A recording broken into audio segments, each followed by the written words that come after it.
Consider for a moment the profound suffering etched into the very fabric of existence by conditions that defy our current understanding, our capacity to heal. Imagine, if you can, a disease known as fibrodysplasia ossificans progressiva, or FOP. This isn't just a challenge. It is a relentless, devastating genetic condition where the very essence of human movement is slowly, agonizingly stolen.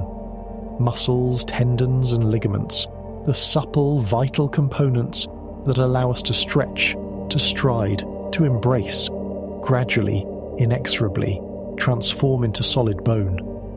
It's a kind of terrible alchemy, isn't it? A biological betrayal where the soft tissues that define your mobility stiffen, calcify and fuse, rendering joints immobile, turning a living, breathing body into a progressively rigid, stony statue. Each movement becomes a battle, each breath a struggle as the ribcage ossifies, each embrace a memory as limbs become fixed. The individual's world shrinks, confined within their own petrified frame. The sheer physical pain is immense, but perhaps even more devastating is the psychological torment of experiencing one's own body betray its fundamental purpose. This relentless march of ossification can affect any part of the body, from the jaws to the spine, leading to chronic pain, severe disability, and an agonizing loss of independence. There is no known cure. Current treatments are merely palliative, aimed at managing symptoms rather than addressing the root cause, a single, tiny error in a gene called ACVR1. The expected lifespan for someone born with FOP, even with the most meticulous and compassionate care, rarely extends beyond 4 decades. It is a life of unimaginable physical constraint, an existence defined by progressive loss of function, constant pain, and the ever-present chilling awareness of what the next calcification might take away. You can sense the frustration of the medical researchers facing such an intractable condition, can't you? It's a constant reminder of the vast frontiers yet to be conquered in understanding the human genome. Then there is the chilling spectre of fatal familial insomnia. This is not merely a severe lack of sleep, the kind that leaves one weary and dull. No, this is an absolute unyielding inability to enter the restorative embrace of slumber, a condition where the very mechanisms of sleep are irrevocably broken. It begins subtly, perhaps with mild insomnia, but quickly escalates into a complete and terrifying cessation of sleep. No sedative, no matter its potency, can coax the mind into rest. The brain simply refuses to shut down. The disease, caused by a mutation in the PRNP gene which governs the creation of prion proteins, progressively ravages a specific region of the brain called the thalamus. This leads to a cascade of terrifying symptoms, incessant panic attacks that seize the individual in a relentless grip of terror, vivid and disturbing hallucinations that warp reality, and a devastating rapid weight loss that marks the body's internal collapse as it consumes itself without the vital repair and regulation that sleep provides. The autonomic nervous system, responsible for unconscious bodily functions, becomes severely dysregulated, leading to wildly fluctuating blood pressure, heart rate, and body temperature. Over time, the afflicted individual loses the capacity for coherent speech, then the ability to react to any external stimuli, becoming tragically trapped within their own failing body, observing the world but unable to engage, their consciousness fading into an abyss of waking confusion. The prognosis is grim, a journey into oblivion culminating in death within an average of 18 months from the onset of symptoms. Again, for this merciless condition, no treatment exists, no respite. It is a direct assault on consciousness itself, a waking nightmare from which there is no escape, a profound testament to the delicate balance of our biological machinery. And finally, consider the heart-wrenching condition of premature aging, a cruel twist of fate that begins its relentless acceleration not in old age, but in the tender vulnerability of infancy. Children afflicted with this syndrome, often known as progeria, exhibit all the outward signs of extreme old age at an alarming pace: brittle bones that fracture easily, hair loss leading to early baldness, aged and thin skin, and the accelerated onset of cardiovascular disease, heart attacks, and strokes, the very ailments typically associated with the twilight years of life. Their small bodies, at a cellular level, are racing against time, aging at a terrifying pace due to a specific mutation in the LMNA gene, which produces a faulty protein called progerin. This protein damages the cell nucleus, leading to rapid cellular senescence and premature tissue breakdown. Despite the dedicated efforts of medical science, attempts at treatment remain largely palliative, aimed at managing the myriad symptoms and improving quality of life. But a truly satisfactory method to halt or reverse this accelerated decline remains elusive. The devastating prognosis for these young souls is an average lifespan of just 15 years, a brief, poignant existence marked by the ravages of a lifespan condensed into childhood. These diseases, thankfully, are exceedingly rare. For those who suffer, however, such statistical rarity offers scant comfort. Any individual enduring such conditions would undoubtedly advocate for every possible measure, every conceivable scientific endeavour, to ensure that not 10, not even one person in a million, would ever again experience the devastating consequences of these cruel genetic lottery tickets. The ethical imperative to alleviate such suffering is immense, driving much of the current research in genomics. The scope of this challenge is vast. Today, we stand at a precipice of understanding, with over 6,000 known genetic disorders meticulously catalogued in medical literature.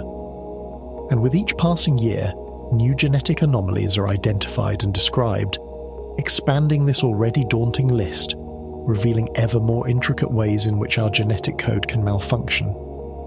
Now, consider a sobering statistic that highlights the chasm between our knowledge and our therapeutic capabilities. Out of these more than 6,000 known conditions, do you know how many are currently amenable to any form of treatment that can meaningfully alter their course? A mere 600. That's right. Only about 10% of known genetic diseases can be effectively treated with our current medical arsenal. The vast majority remain beyond our reach, silent or raging, incurable spectres. This stark figure underscores the immense complexity of genetic diseases, which often involve multiple genes, intricate regulatory pathways, or manifest in ways that are deeply intertwined with the fundamental processes of life itself, making simple interventions incredibly difficult. Ethical barriers, too, sometimes limit research into certain conditions, adding another layer of challenge. Furthermore, the silent, pervasive presence of genetic predispositions touches us all, far more intimately than many realize. A staggering 24% of the global population carries at least one genetic variant that predisposes them to a disease or condition, even if they themselves never manifest overt symptoms. These are the hidden genetic whispers within our double helix, subtle predispositions to conditions like heart disease, certain cancers, autoimmune disorders, or even specific neurological vulnerabilities. They influence our health, our vulnerabilities, and our potential, often without our conscious awareness, shaping the trajectory of our lives in ways we're only beginning to comprehend. This means that a quarter of all humanity lives with a ticking genetic clock, a subtle risk that could, under the right environmental triggers, manifest as significant illness. The solution, at least in principle, appears elegantly clear: to address the root cause, to intervene directly at the source, and to edit the very genes themselves. If a faulty instruction leads to disease, why not rewrite that instruction, correcting the biological typo before it can wreak havoc? This line of thought, however, leads us into profoundly complex territory, a space where scientific potential collides with profound ethical and societal implications. In 2016, for the very first time in its history, the US National Intelligence Agency included genome editing in its classification of weapons of mass destruction. Pause for a moment and consider the weight of that categorization. Genetic editing, a tool with the potential to eradicate suffering, placed alongside nuclear missiles and chemical weapons. This wasn't a casual inclusion, it was a deliberate, stark recognition of the dual-use nature of this technology and its potential for catastrophic misuse. To understand this startling classification, we must rewind 4 years to 2012, the year a groundbreaking technology burst onto the global scientific stage. This was CRISPR-Cas9, an acronym for clustered regularly interspaced short palindromic repeats, and its associated protein 9. It functions as a precise molecular scissor, a biological search and replace function for DNA.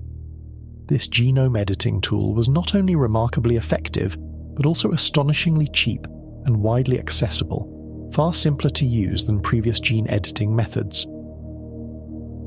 Suddenly, almost anyone with a modest laboratory setup, some might even say in their kitchen, though that's an overstatement for practical, sophisticated application, gained the unprecedented ability to precisely replace or delete fragments of DNA within living organisms. CRISPR works by using a guide RNA molecule to precisely locate a specific sequence of DNA. Then the Cas9 enzyme acts like a molecular scalpel, cutting the DNA at that exact point. The cell then attempts to repair this break, and scientists can introduce new DNA sequences to rewrite or modify the genetic code with unprecedented precision. The simplest, most immediate answer to the intelligence community's concern was this. In previous eras, the development of biological weapons demanded colossal resources, vast financial investment, and sophisticated, powerful scientific and industrial infrastructure. It was a domain exclusively accessible to well-funded state actors. But now, with the advent of synthetic biology and tools like CRISPR, the possibility emerged to create pathogens specifically engineered for mass casualties, rapidly, efficiently, and, perhaps most disturbingly, with a degree of stealth and precision previously unimaginable. This democratization of bioengineering capabilities changed the entire threat landscape. No longer was the creation of potent biological agents restricted to the most powerful nations. Now, a rogue group or even a highly skilled individual could, in theory, cause widespread devastation.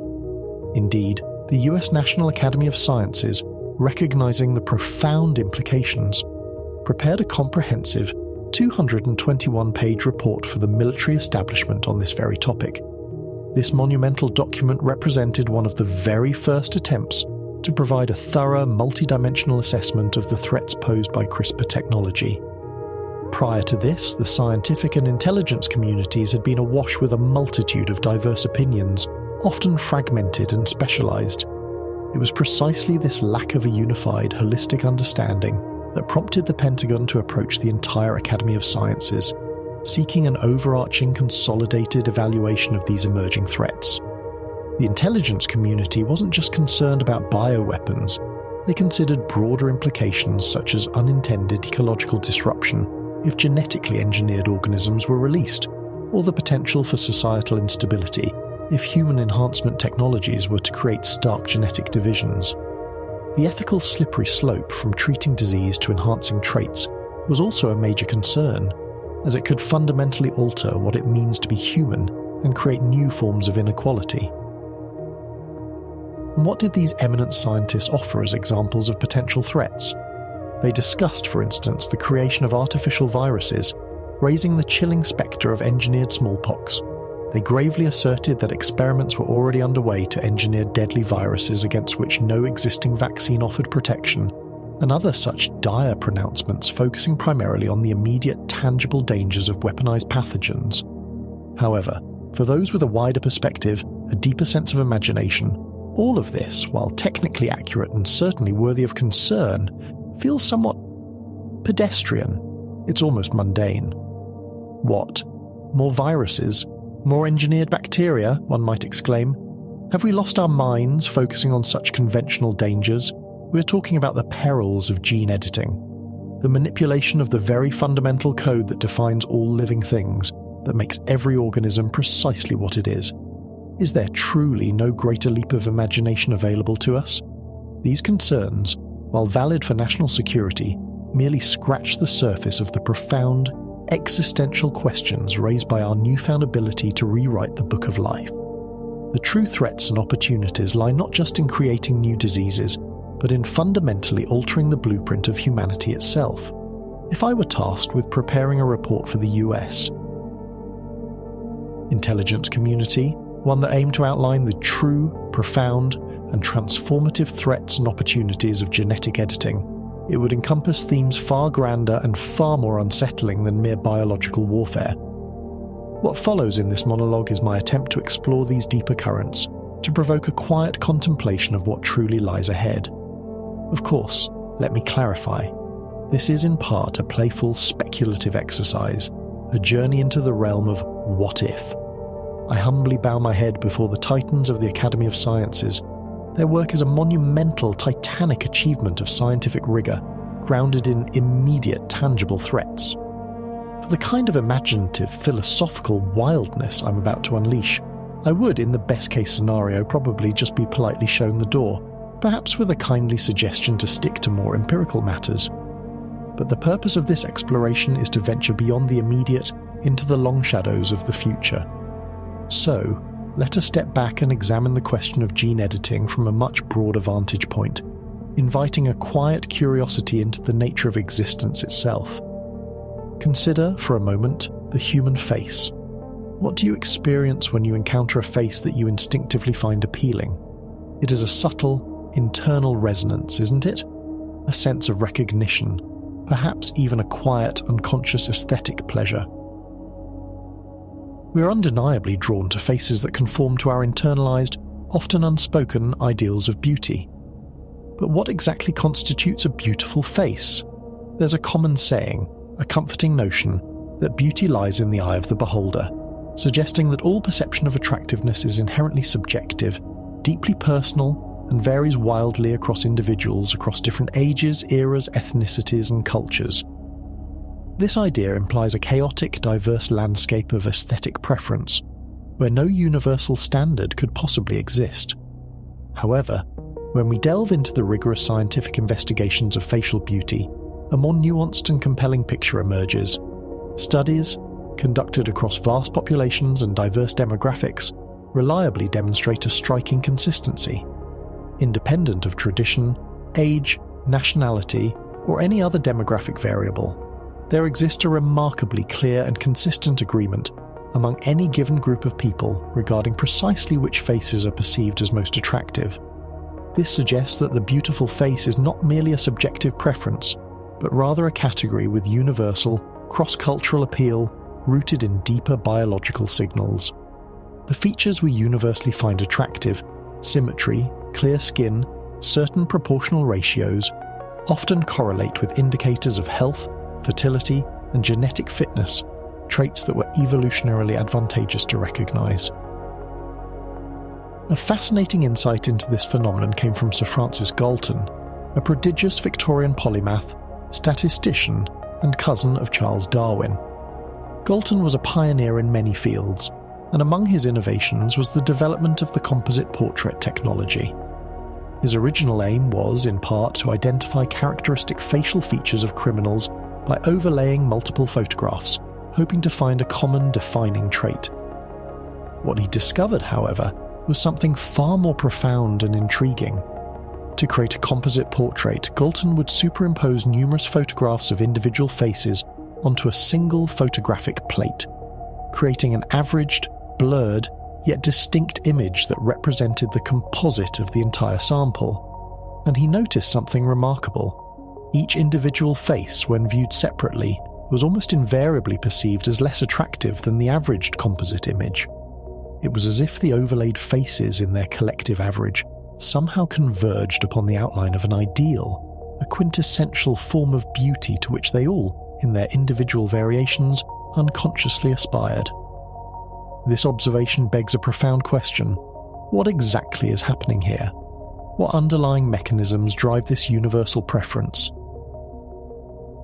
The average face tends to be more symmetrical, and a lack of overt asymmetry is often a subtle indicator of good health and robust development, as extreme environmental stresses or genetic mutations can disrupt symmetry during development. An average face also smooths out individual blemishes or deviations that might be unconsciously registered as potential markers for disease or genetic abnormalities. It represents the statistically optimal, well-adapted human form.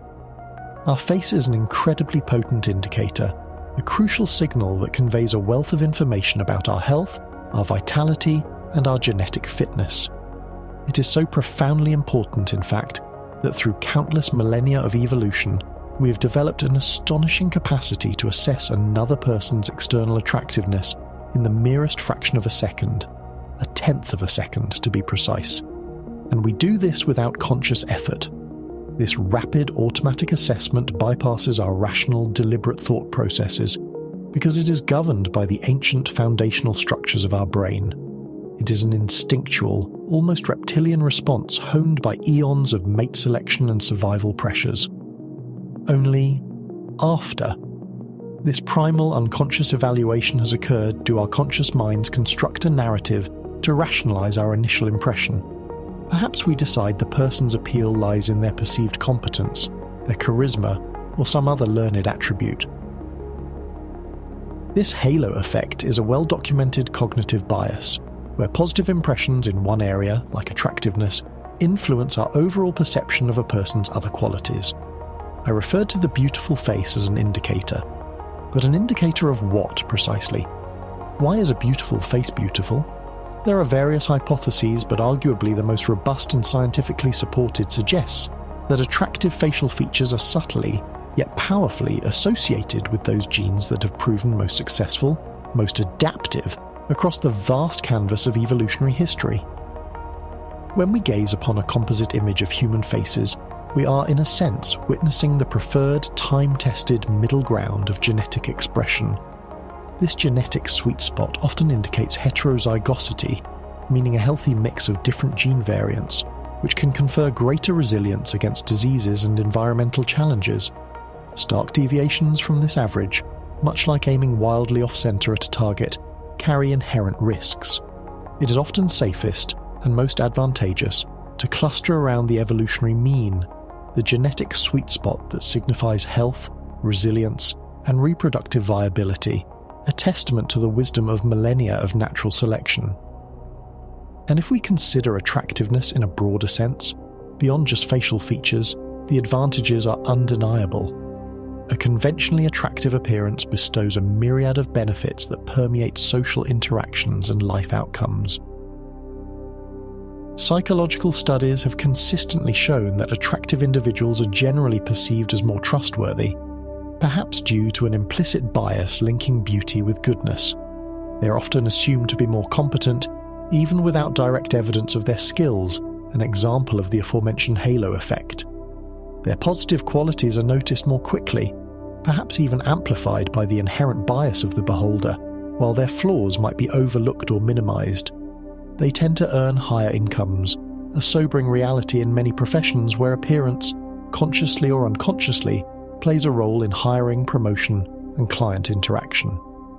And, perhaps most unsettlingly, studies have shown that more attractive children often receive greater care and affection from their parents, a phenomenon that underscores the deep-seated, unconscious biases that influence even our most fundamental relationships. Yes, this is a stark, sometimes uncomfortable truth. Attractive individuals, quite simply, tend to navigate life with greater ease and often achieve success more readily, purely due to these unconscious societal biases and inherent biological advantages. This brings me to a direct question for you, the listener. Have you ever regretted certain aspects of your own physical appearance that you know, deep down, are beyond your ability to change, precisely because they are rooted in your genetic blueprint? Most of us, for instance, are unlikely to ever find ourselves gracefully striding down a fashion runway as a supermodel, for the same fundamental reason that the National Basketball Association features no players who stand a mere 150 centimeters tall. Our genetic endowment sets inherent limits on our physical potential, no matter how much effort we expend. Our cultural narratives, pervasive in books, films, and motivational speeches, often champion the idea that truly great athletes, or any highly successful individuals, achieve their eminence solely through unwavering dedication, relentless hard work, and an unshakable belief in their goals. And these stories often imply that we too can achieve similar heights if only we apply ourselves sufficiently. But this, I must gently suggest, is not entirely accurate. We simply cannot in every instance replicate such achievements. While determination and effort are crucial, they operate within a framework of genetic predispositions that fundamentally shape our potential. Consider the compelling insights offered by David Epstein in his book, the sports gene. He recounts the story of Eero Mentiranta, a Finnish cross-country skier of legendary status. Between 1960 and 1972, Mentiranta secured 7 Olympic medals, including 3 gold, and won 2 world championships. This phenomenal athlete possessed not only incredible diligence and an indomitable spirit, but also, as a crucial minor detail, an exceedingly rare genetic mutation. This mutation, in a gene called EPOR, erythropoietin receptor, allowed his body to produce significantly higher levels of hemoglobin, the protein in red blood cells responsible for transporting oxygen from the lungs to the tissues. This biological advantage dramatically enhanced his endurance, giving him a physiological edge that no amount of training alone could confer on an average athlete. His body was simply more efficient at oxygen delivery, allowing him to sustain peak performance for longer.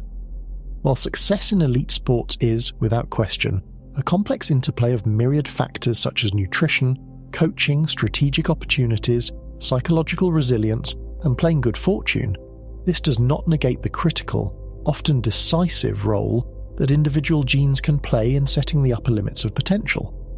Mentiranta's case is a powerful illustration of how a single genetic variant can provide a profound, almost unfair advantage.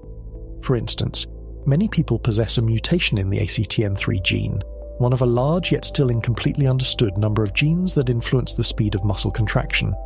ACTN3 produces a protein called alpha-actinin 3, found exclusively in fast-twitch muscle fibers, which are responsible for explosive, powerful movements. Some individuals carry 2 copies of a deficient variant of this gene, the XX genotype, meaning they do not produce any functional alpha-actinin 3.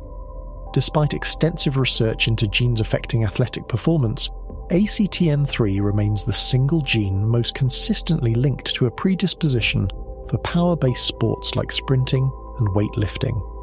When researchers deactivated this gene in mice, the animals exhibited a significant reduction in muscle strength and speed. While possessing the correct variant of ACTN3, the RR genotype, certainly won't magically transform you into a world-class sprinter, numerous studies have shown that if you carry 2 broken copies of the ACTN3 gene, your chances of winning an Olympic medal in a power sport are effectively 0. It's not about effort here.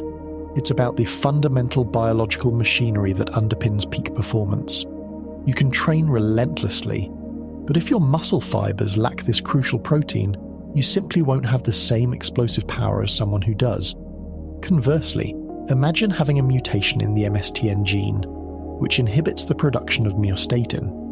Myostatin is a protein that actively suppresses muscle tissue formation, essentially acting as a brake on muscle growth. If your body cannot produce this protein effectively, or produces a non-functional version, your muscles would grow with astonishing rapidity, far faster than those of others, almost as if on a biological steroid. You heard that correctly. Your own body, in its natural state, actively hinders you from developing an ideal physique, because muscle tissue is an incredibly resource-intensive investment for the body, demanding significant energy and protein. Evolution, in its wisdom, carefully meters its production to optimize resource allocation. Yet, when a mutation occurs in this gene, it leads to remarkable individuals, such as the German boy whose case was documented in a July 2004 study. One can perceive the extraordinary muscular development of this 7-month-old infant, whose muscles were almost comically large for his age. It is perhaps unnecessary to state that he was significantly stronger than his peers. A similar situation arose with an American child named Liam Hoekstra, who by the age of 8 months possessed the strength to perform pull-ups, displaying incredible power for his age. Studies in animals further corroborate this. Blocking myostatin leads to a substantial increase in lean muscle mass, with an almost complete absence of body fat. Take a moment to consider the sight of double-muscled mice, dogs, and cattle, genetically engineered or naturally mutated to lack functional myostatin. How would that affect your own efforts at the gym? Would you not be intrigued by the prospect of acquiring such a mutation, especially in an age of abundant calories and widespread desire for physical prowess? Is it not for many a dream to build muscle with minimal effort, to defy the natural limits of one's own physiology.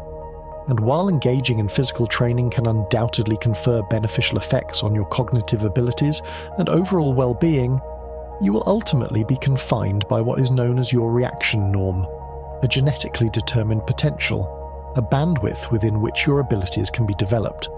For example, your genes might provide a reaction norm for muscle growth that ranges from a lean, athletic physique to a moderately muscular one, but perhaps never to the bulk of a professional bodybuilder, no matter how intensely you train. Similarly, your cognitive abilities might improve with learning and mental exercise, but they will operate within a genetically circumscribed range. Beyond this inherent genetically encoded limit, whether for muscle growth or memory enhancement, you, unfortunately, cannot progress. As the pioneering psychogeneticist Robert Plomin famously observed, with a resigned gesture, if a child has a poor memory, it will probably remain poor, no matter how hard teachers and parents try. They will not grow up to be the world's best mathematician. This does not negate the power of effort or environment, but it does highlight the foundational role of genetic potential. It suggests that while environments can foster or hinder the expression of genetic traits, they rarely create abilities that are entirely absent from the genetic blueprint. If genes play such an immense role in shaping a human life, influencing not only physical attributes but also complex traits like cognitive ability and athletic potential, then it stands to reason that genome editing, at least in the long term, is not merely a possibility, but an inevitability. And this inevitability extends far beyond the realm of inherited diseases. Do you desire for your child to possess a keen intellect, to be inherently smart? Is there any parent who would genuinely answer no to that question, given the widely recognized advantages of higher cognitive function? I know some of my previous discussions have stirred strong reactions, even anger, in some listeners, but it remains a truth that we currently do not possess reliable direct methods to significantly boost raw intelligence in a meaningful way. One of the most widely used metrics for intelligence, IQ tests, offers a window into this complex trait. IQ scores, while influenced by environment and education, do show remarkable stability throughout life, and as individuals mature, the genetic component of IQ becomes increasingly prominent, accounting for a larger proportion of the variance in scores. Many of our cognitive abilities, which proved incredibly advantageous for our ancestors, such as memory, pattern recognition, language acquisition, and mathematical aptitude, are inherently interconnected, forming a general cognitive factor.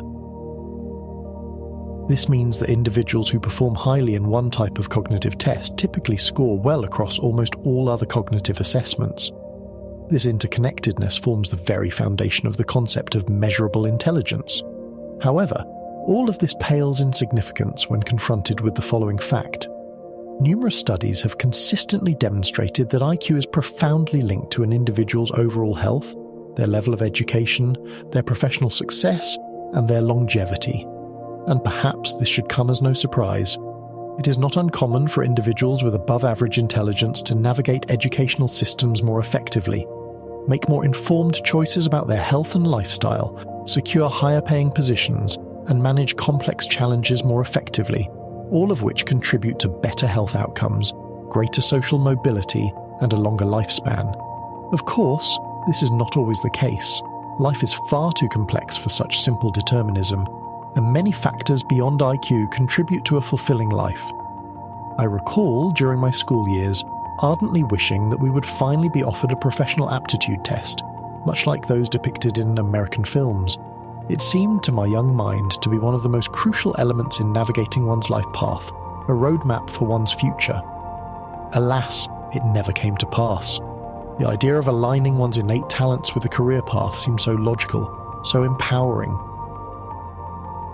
While this may sound somewhat unsettling or even dystopian to some, I'm convinced that in the not-too-distant future, we will approach the determination of an individual's predispositions for particular professions with a profound reliance on their specific genotype. This isn't about rigid predestination, but rather about informed guidance, a deep understanding of innate strengths and weaknesses. Currently, we lack an expansive, statistically robust database linking specific professional fields to particular genetic configurations. However, the foundational tools for such insights are already being developed, with AI and large genomic datasets paving the way. Such a future could revolutionize education and career planning, reducing square pegs in round holes and fostering greater individual fulfillment. It could also, however, raise profound questions about individual autonomy and the risk of creating a genetic caste system where one's professional destiny is partly written in their DNA. The truth is, people often profoundly underestimate the contribution of their genetic inheritance to their cognitive faculties, to their ability to flex their grey matter, so to speak.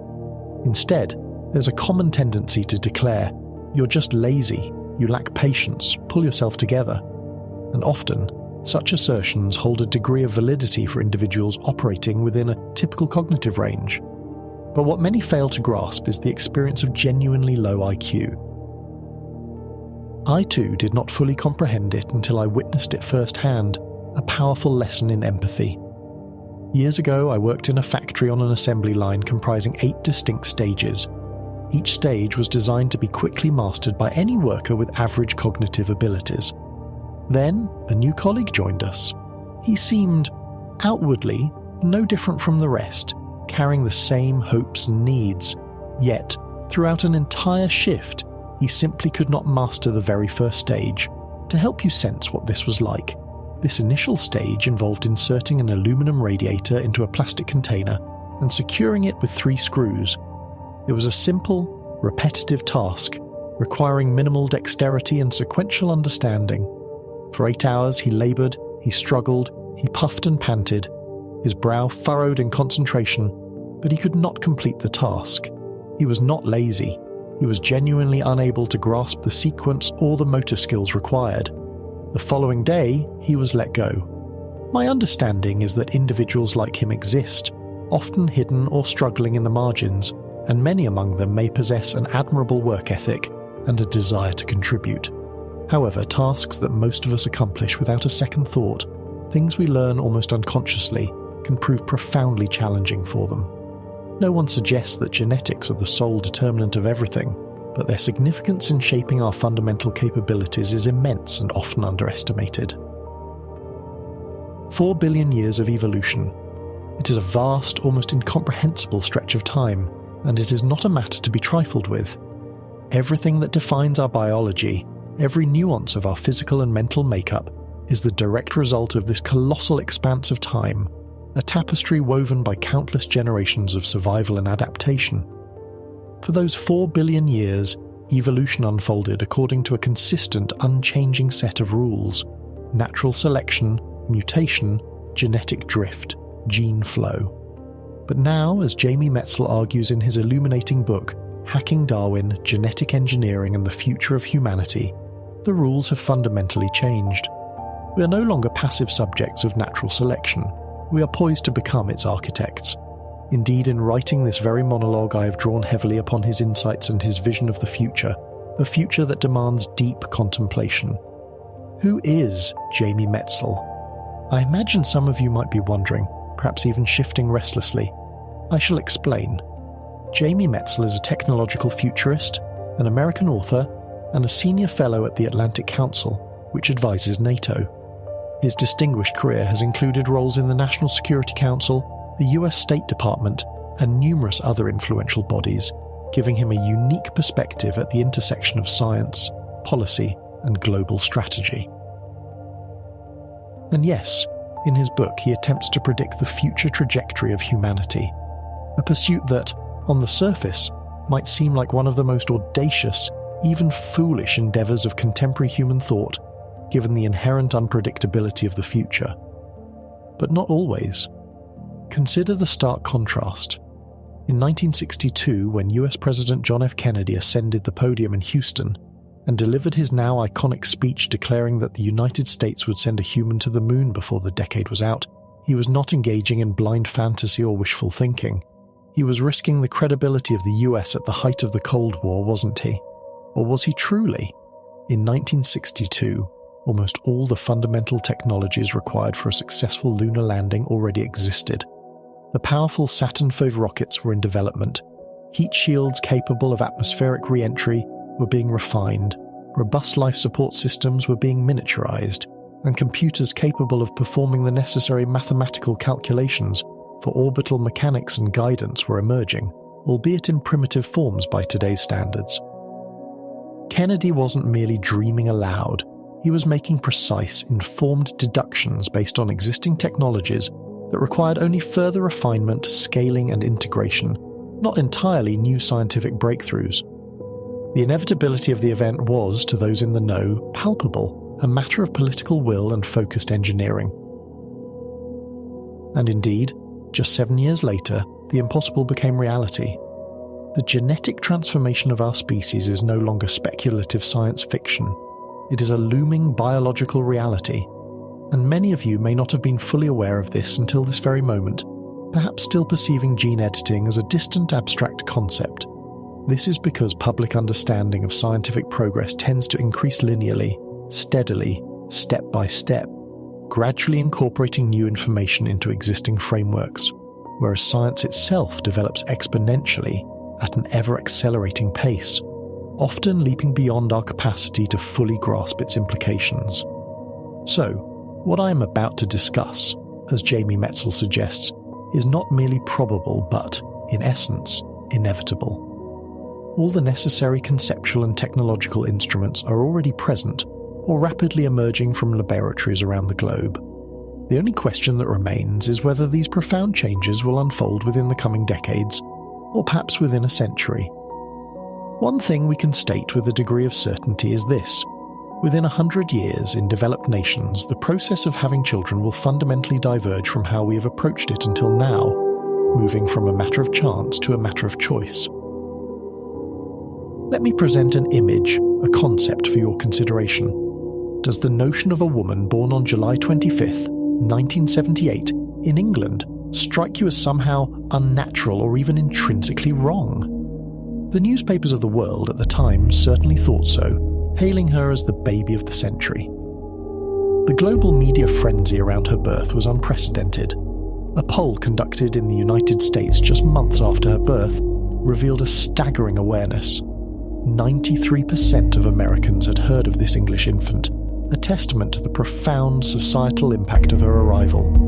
Who was this profoundly significant individual? Her name was Louise Brown, the world's first child conceived in a glass dish, or more formally, through in vitro fertilization, abbreviated as IVF. This method is employed when couples are unable to conceive a child through conventional means, offering a beacon of hope where previously there was only despair. You might readily assert that this is a remarkable triumph of technology, a compassionate solution that enabled previously infertile couples to experience the joy of parenthood, a truly humanitarian application of science. However, not everyone, especially at the time, would have agreed with your sentiment. Louise Brown's parents, in the wake of her birth, received a torrent of hate mail, including packages stained with what appeared to be blood containing plastic embryos. These threats and condemnations stemmed from deep-seated fears about designer babies, playing God, and interfering with the natural order. Catholic theologians, among others, condemned the process of creating children in a test tube as a moral abomination and something profoundly unnatural, arguing it detached procreation from the marital act and treated human life as a commodity. These arguments echoed historical anxieties about scientific progress, challenging established religious and philosophical tenets regarding human life and its origins. Indeed, humans often harbour rather peculiar notions of what constitutes natural. There's a widespread belief that we should exclusively embrace natural elements in our lives, striving to live in harmony with an idealized vision of nature. Yet, many who espouse this view have little understanding of what it truly entails. Let me offer a few vivid examples that challenge this romanticized ideal. Do you recognize this? This is corn, not the plump, golden, sweet corn we enjoy today, but its wild ancestor from 9,000 years ago, prior to the invention of agriculture. It was a meagre, tough plant, barely recognizable from its modern form, with tiny, widely spaced kernels. Now consider the carrots, the eggplants, the watermelons, the bananas we consume.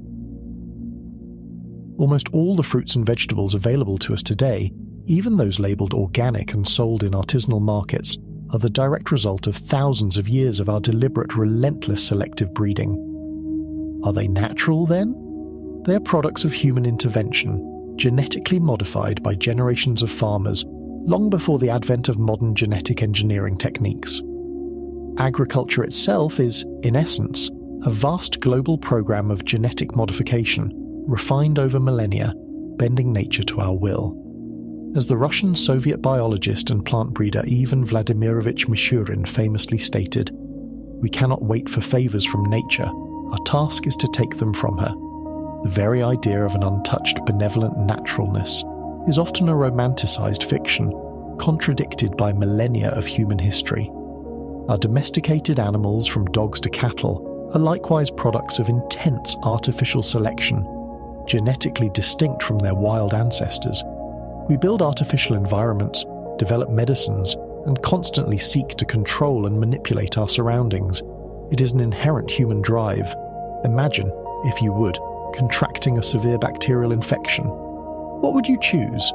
To be treated as humanity might have been tens of thousands of years ago, with foraged herbs and ancient rituals relying on luck and a fragile immune system. Or would you opt for antibiotics, a product of rigorous scientific intervention, which possess the demonstrable power to save your life, a triumph of human ingenuity over natural pathogens? We all carry deeply ingrained, often unquestioned assumptions about what we deem natural, even though in reality the vast majority of our modern existence bears little resemblance to anything truly natural. For millennia, humanity has aggressively reshaped its surrounding environment, not out of malice, but out of necessity and ambition. And why?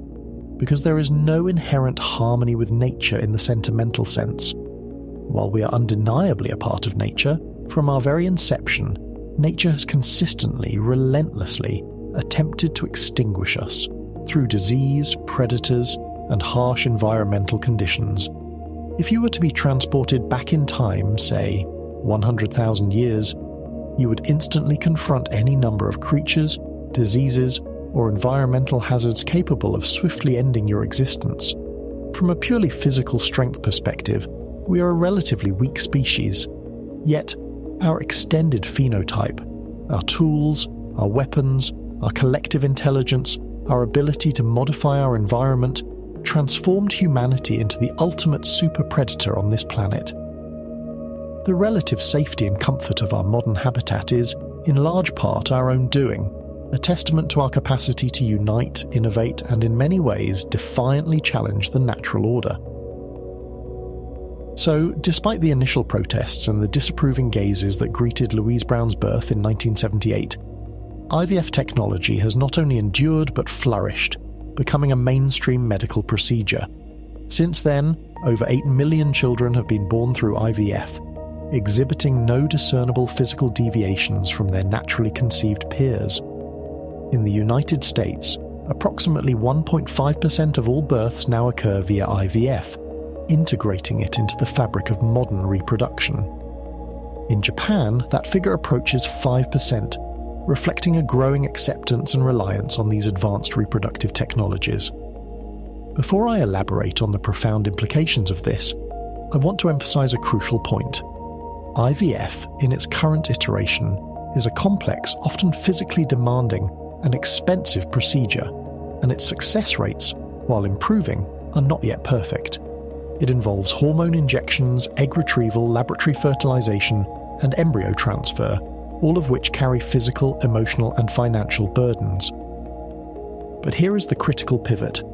As soon as this situation changes, as soon as IVF becomes a simpler, less invasive, more affordable, and dramatically more effective procedure, perhaps through automated systems or less demanding protocols, the societal perception will undergo a radical shift.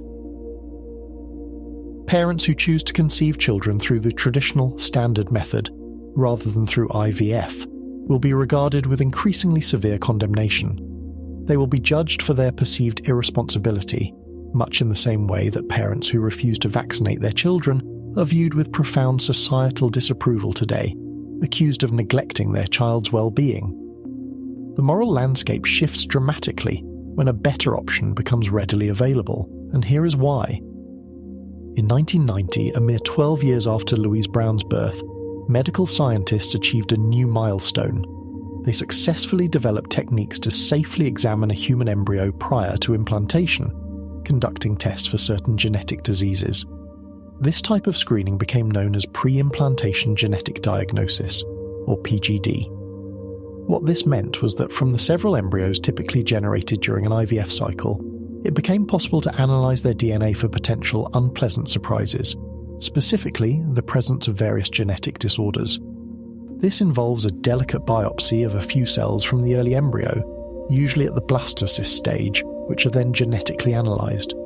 Following this analysis, parents could then select and implant only those embryos that were free from obvious genetic problems, thereby avoiding the transmission of severe hereditary conditions.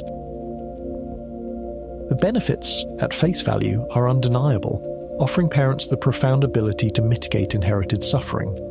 But where does one draw the line between preventing a devastating disease and actively enhancing desirable physical or cognitive characteristics?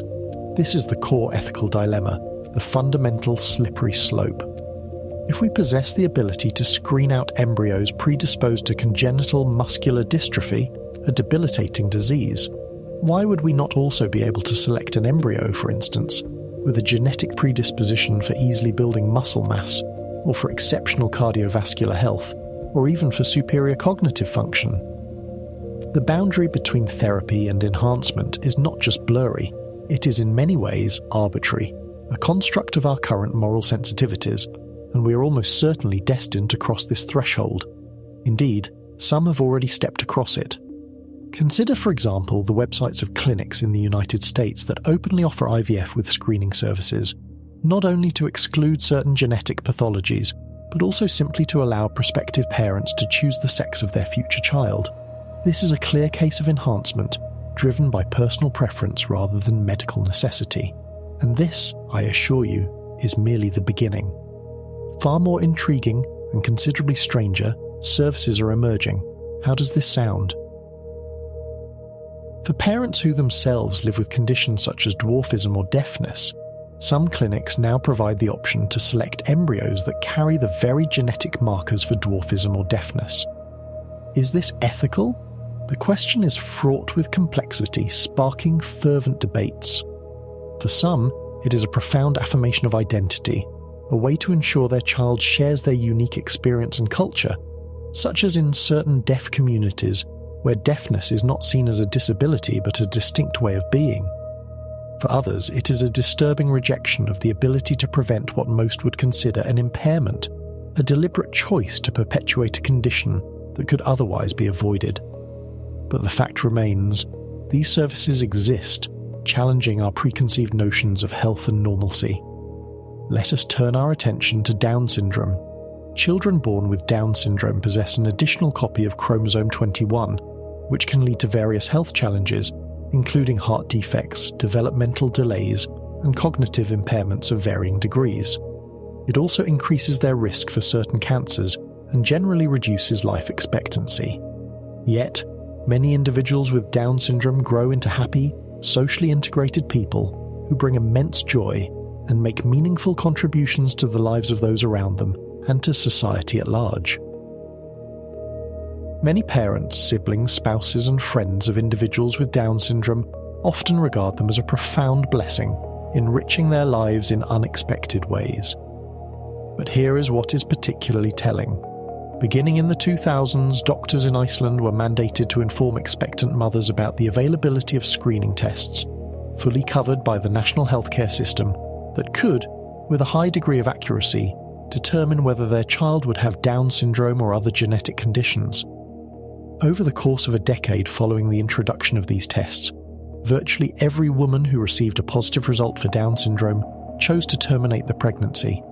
The pattern is replicated across the developed world: Australia, China, Denmark, the United Kingdom. The story is much the same, with abortion rates for Down syndrome diagnoses reaching 90 to 98%. This high rate reflects not necessarily a lack of love for children with Down syndrome, but often profound societal pressures, the immense challenges of raising a child with special needs and the widespread desire to prevent suffering. Perhaps the most revealing example comes from the United States, a nation perpetually embroiled in passionate religious and ethical debates surrounding abortion. A 2007 survey revealed that only 20% of Americans believed parents should have the right to terminate a pregnancy if the fetus had a serious but non-fatal genetic anomaly or disease, such as Down syndrome. This reflects a strong moral opposition to abortion in the abstract. Yet, when faced with an actual diagnosis of Down syndrome, a staggering 67% of American parents chose abortion. We are discussing here the morally agonizing decision of abortion, a choice weighed with immense personal anguish and profound implications. Now, imagine what will occur when parents merely need to point to one of 15 embryos on a glass slide and declare which one they wish to implant without the emotional and physical trauma of an abortion. The disparity between abstract moral pronouncements and actual decisions when confronted with biological realities is stark. It suggests that lofty moral values are often easiest to espouse when they do not demand difficult, immediate action or personal sacrifice. This also raises questions about the future acceptance of genetic differences and the potential for a society that increasingly screens out any deviations from a perceived optimal norm. So, if we are comfortable rejecting embryos that would develop into a child with Down syndrome, motivated perhaps by the belief that such children might experience greater unhappiness or hardship, or by the immense practical demands of their care, then why, by the same logic, should we not be able to select an embryo with genes that potentially ensure a maximally happy life? For instance, an embryo with genes linked to a high IQ. As I've discussed, research consistently indicates a strong correlation between higher IQ and increased life expectancy, higher income levels, and crucially, greater reported happiness and overall life satisfaction. What parent, knowing that such vital life indicators correlate with IQ, would not desire their child's IQ to be as high as genetically possible? This becomes not just a matter of enhancing, but of optimizing for well-being. And the follow-up question naturally arises: how high is as high as possible, and how might we achieve it? To properly explore this, we must begin with a somewhat unexpected subject, the chicken. Specifically, the Gallus gallus, the wild jungle fowl from which our domesticated chickens descended. The Gallus gallus in its natural state was capable of laying perhaps one egg per month, at most, a meagre output limited by its wild existence. But then, humanity intervened. Through thousands of years of what was, initially, quite rudimentary and unsophisticated selective breeding, choosing the largest, most productive hens and roosters, we have arrived at our modern hens, capable of laying up to 300 eggs per year. That is an astonishing 25-fold increase in productivity, a testament to the power of directed selection over time. The fundamental insight here is this: hacking biology is far simpler than it intuitively appears. And we understand this at a primal, intuitive level, because all the complex life forms surrounding us, including ourselves, descended from a single common ancestor. This shared evolutionary heritage means that the underlying mechanisms of life are often conserved and therefore manipulable. The example of the chicken demonstrates beyond doubt that our biology can be profoundly manipulated, even through relatively primitive selective breeding, and to a far greater extent than we might initially imagine. We are not immune to these forces of selection, whether natural or artificial. Many people tend to perceive humanity as the pinnacle of nature, with nothing above us but the heavens and the stars assuming a fixed, immutable human form. Yet, we have absolutely no basis to assume that, in this fundamental biological sense, humans are any different from chickens in their susceptibility to genetic modification and selection. We possess the capacity to profoundly improve ourselves, to enhance our traits and capabilities, just as we can inadvertently degrade ourselves through poor choices or unforeseen consequences. Both outcomes could occur remarkably quickly in historical terms. This is a crucial consideration, especially when we recall the powerful influence of negative selection pressures in modern society, where advances in medicine and technology can sometimes allow traits that were once maladaptive to persist, or even proliferate, which I've explored in previous monologues.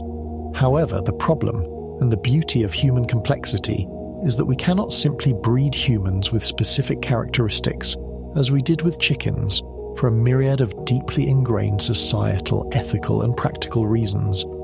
The very notion evokes dark historical echoes of eugenics and social stratification. But even if our societal morality were to permit such a practice, a significant practical challenge remains: time. The human life cycle differs dramatically from that of a chicken. To create humans with certain desirable qualities through traditional breeding would require an immensely greater number of generations to produce offspring. In developed nations, on average, a human requires about 28 years from birth to procreate, whereas a chicken, anywhere in the world, can reproduce in approximately 6 months. This fundamental difference in generation time is the primary reason why genetic changes accumulate and become apparent much faster in rapidly reproducing animals than in slow reproducing species like humans. Evolution is a slow, grinding process, dependent on vast stretches of time and countless cycles of reproduction. But what if I were to suggest that we could drastically shorten the human reproductive cycle, bringing it down to a mere 6 months, much like that of a chicken?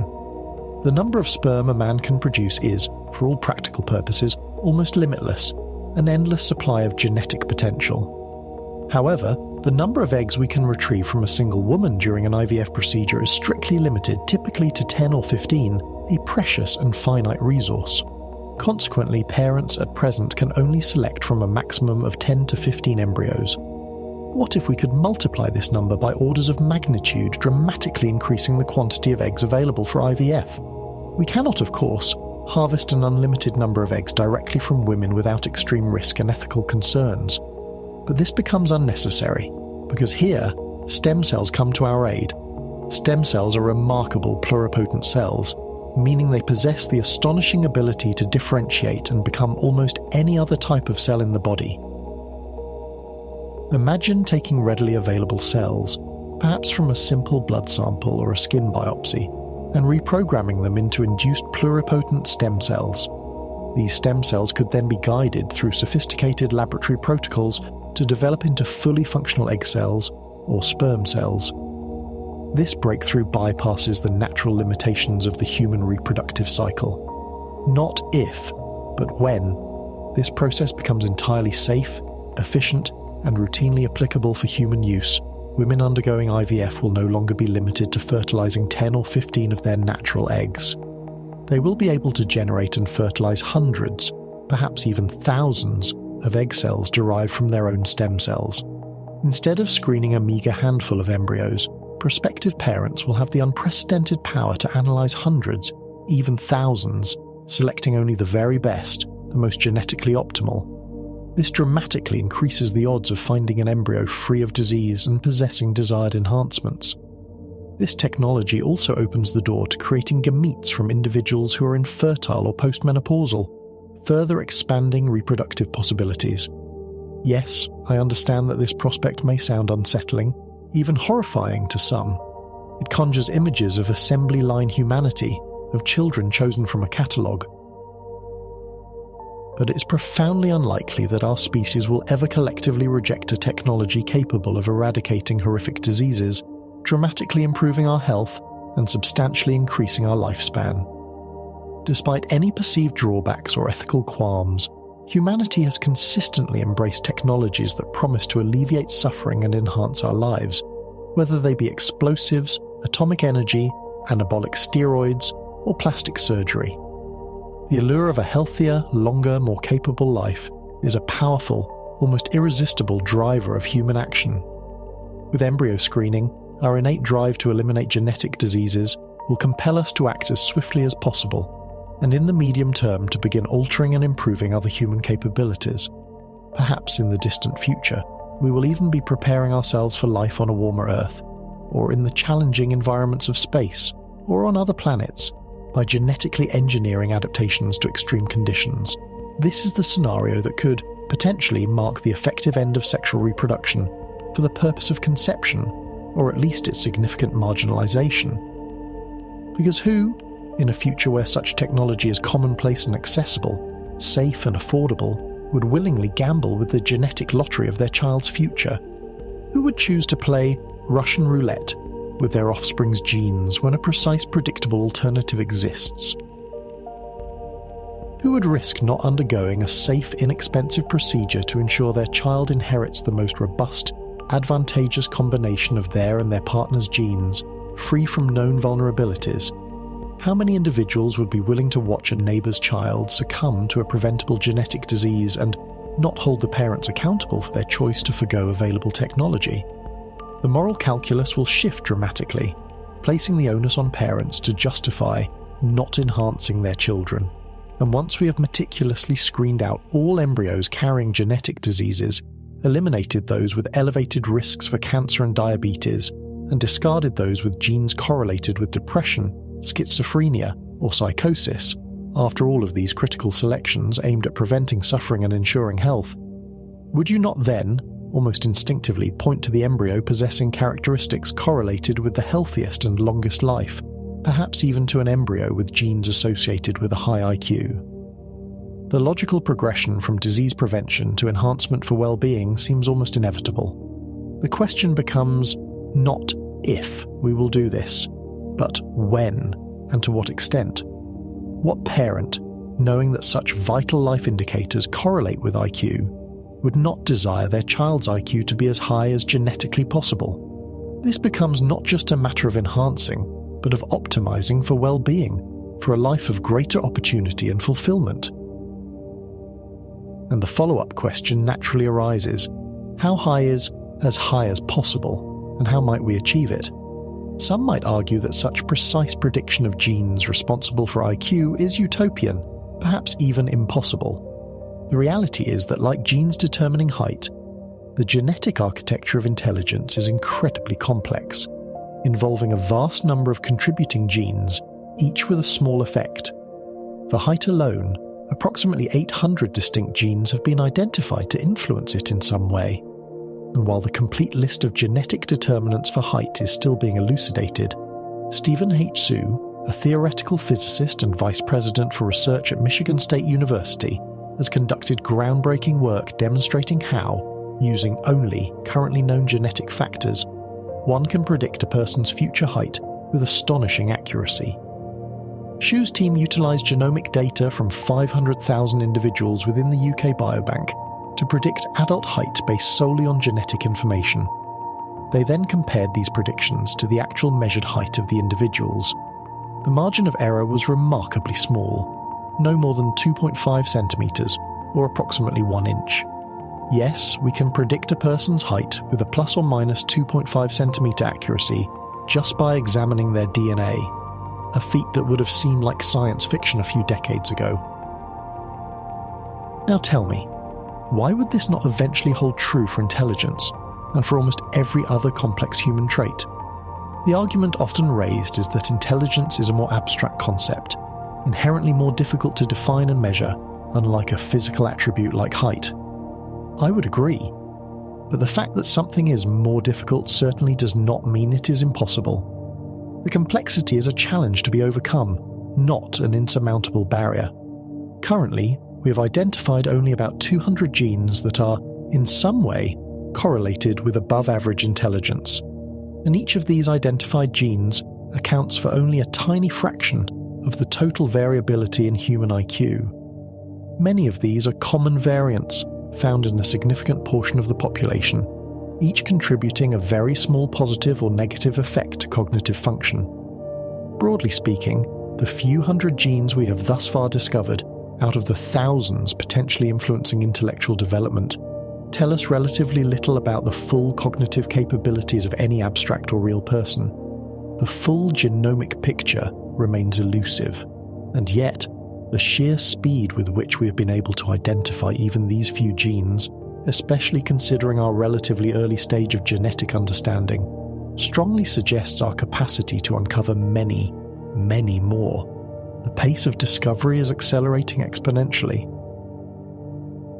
The Nobel laureate in physics, Hans Bethe, once remarked, "I always considered John von Neumann, with his brain, to belong to some other species."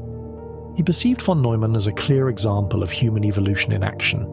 an outlier so profound he almost transcended humanity. And it's hardly surprising. Consider the sheer breadth and depth of von Neumann's accomplishments in mathematics, physics, computer science, and economics. Just briefly surveying his legacy is enough to elicit a sense of bewildered awe. The American mathematician Hermann Goldstein, who worked closely with von Neumann, wrote that one of von Neumann's remarkable abilities was his capacity for total recall. As far as I could tell, von Neumann was able, having read a book or article, to quote it back verbatim. Furthermore, he could do it years later without hesitation. He could also translate it without loss of speed from the original language into English, simultaneously processing and articulating complex ideas. Goldstein once tested this ability, asking von Neumann to recall the opening of Charles Dickens' A Tale of Two Cities. Without a moment's pause, von Neumann immediately began to recite the entire first chapter, continuing uninterrupted for 10 or 15 minutes until he was asked to stop. Such a mind is almost beyond our comprehension, operating at a level that seems fundamentally different from our own. In their seminal philosophical paper, Embryo Selection for Cognitive Enhancement, Curiosity or a Way to Game the System, Oxford professors Carl Schulman and Nick Bostrom attempt to quantify the extent to which human intelligence could be enhanced through precisely this kind of embryo selection. According to Schulman and Bostrom's calculations, the average difference between the highest and lowest IQ scores in a sample of 15 embryos, a typical number resulting from a single IVF cycle using gametes from the same biological parents, is approximately 12 points. This natural variation already provides a degree of choice. However, if we were to harness the power of stem cells to generate a pool of 100 embryos, instead of 10 or 15, the average difference between the highest and lowest IQs among them would expand to about 20 points.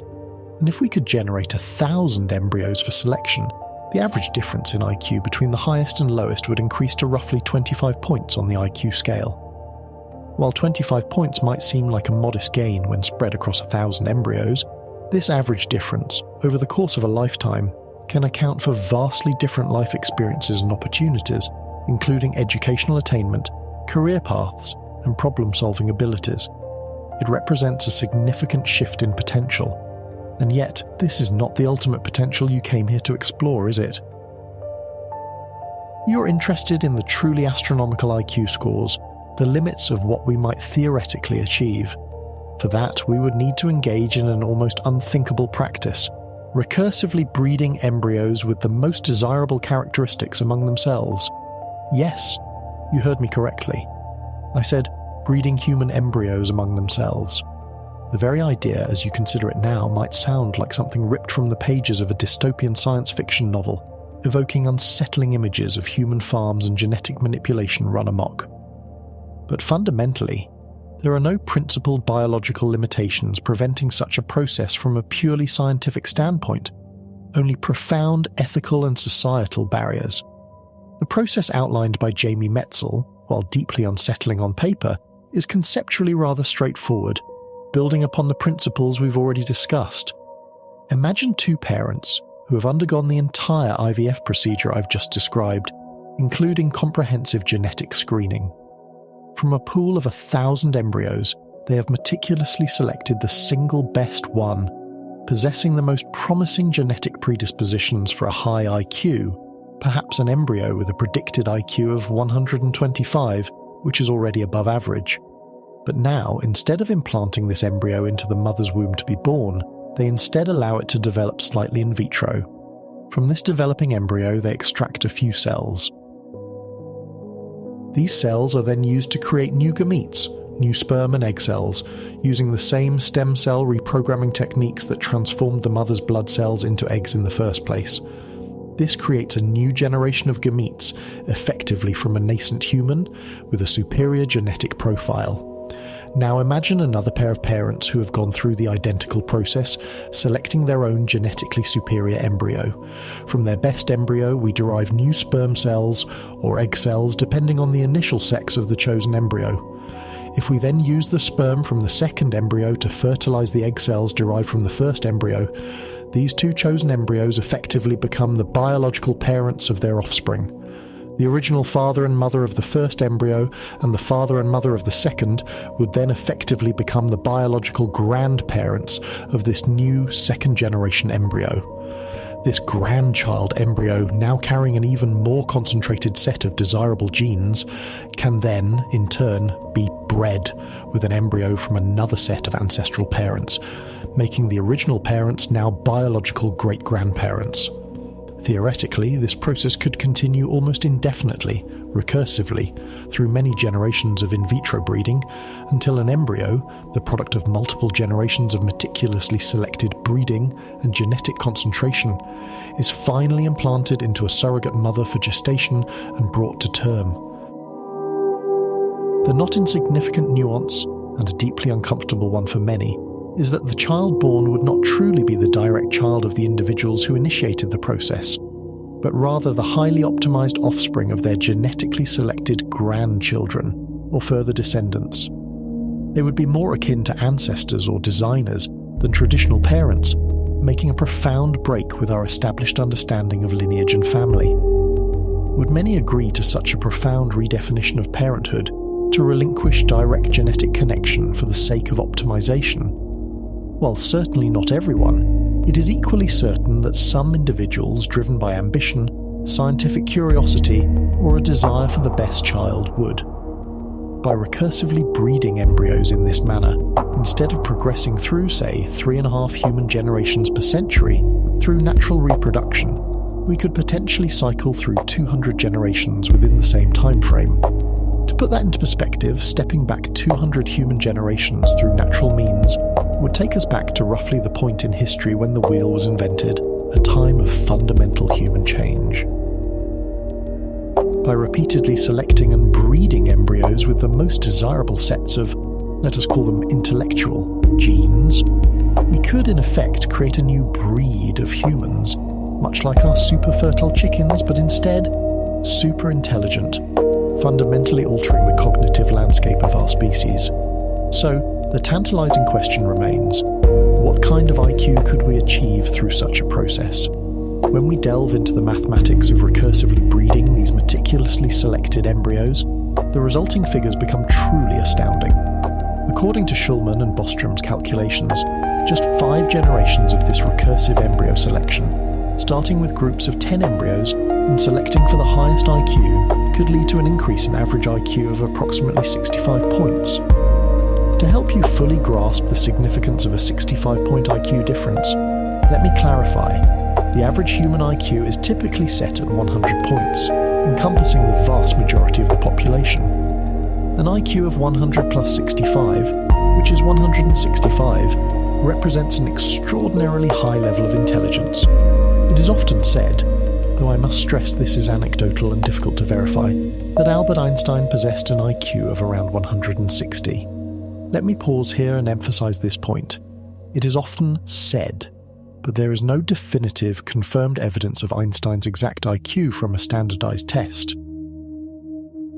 Nevertheless, it serves as a cultural benchmark for exceptional intellect. Continuing then, the difference between an average person and a conventionally recognized genius is roughly that 65-point span. To truly underline the scale, consider this. The difference in IQ between an average person and someone with an IQ of 165, a level associated with genius, is the same as the difference between an average person and someone with a severe form of intellectual disability requiring constant care. That is the profound impact of a 65-point IQ difference. Such an individual would operate on a fundamentally different cognitive plane, capable of abstract thought, complex problem solving, and rapid learning that would leave most of us bewildered. And this, remember, is achievable in just 5 generations. What about 10 generations? Shulman and Bostrom suggest that after 10 generations of this recursive selection, the average increase could reach an astonishing 130 points. A 130-point difference separates an average person from someone like Terence Tao, whose IQ is said to be around 230 points, and who is often hailed as a mathematical Mozart. Tao is so brilliant, so far beyond conventional understanding, that I, for instance, would struggle to even explain to myself, let alone to you, why he is considered so exceptional. The mere fact that he demonstrated a probabilistic enhancement of the Semiredi regularity lemma, or that he proved a popular law in the theory of random matrices, are to me just an inscrutable jumble of highly specialized terms, the language of a mind operating at an entirely different frequency. All that most of us can truly grasp and marvel at is the fact that he was attending university-level mathematics courses at the tender age of 9. Or consider this quote from Princeton University mathematics professor Charles Pfefferman, published in New Scientist, describing Tao's abilities. Tao's reputation is such that mathematicians now vie for his attention to their problems. He's becoming a sort of lifeline for exhausted researchers. If you're stuck on a difficult mathematical problem, the clear path to a solution, it seems, is to pique Terence Tao's interest. His mind is a bridge to solutions that elude all others, a truly unique cognitive phenomenon. An IQ of 230 is not merely high. It is, for individuals like us, literally inconceivable. It represents a level of cognitive power that could revolutionize every field of human endeavor. However, the American physicist Stephen Hsu, whom I mentioned earlier in the context of predicting height from genotype, holds an even more optimistic view of this potential leap in human development. He believes that within 10 years, we will likely have deciphered the majority of genes influencing intelligence, moving beyond mere correlation to a deeper understanding of causation. Consequently, he speculates that in the future, we could potentially create super-intelligent humans with IQs approaching 1,000. Of course, no one currently has any real conception of what an IQ of 1,000 might even mean. The scale itself might break down at such extreme levels. However, we can be confident that whatever it signifies, abilities of this magnitude would vastly exceed the maximum intellectual capacity ever observed among the approximately 100 billion people who have ever lived on this planet. Metzl envisions a future where we could witness individuals with truly extraordinary intellectual capacities manifesting simultaneously and at their absolute peak.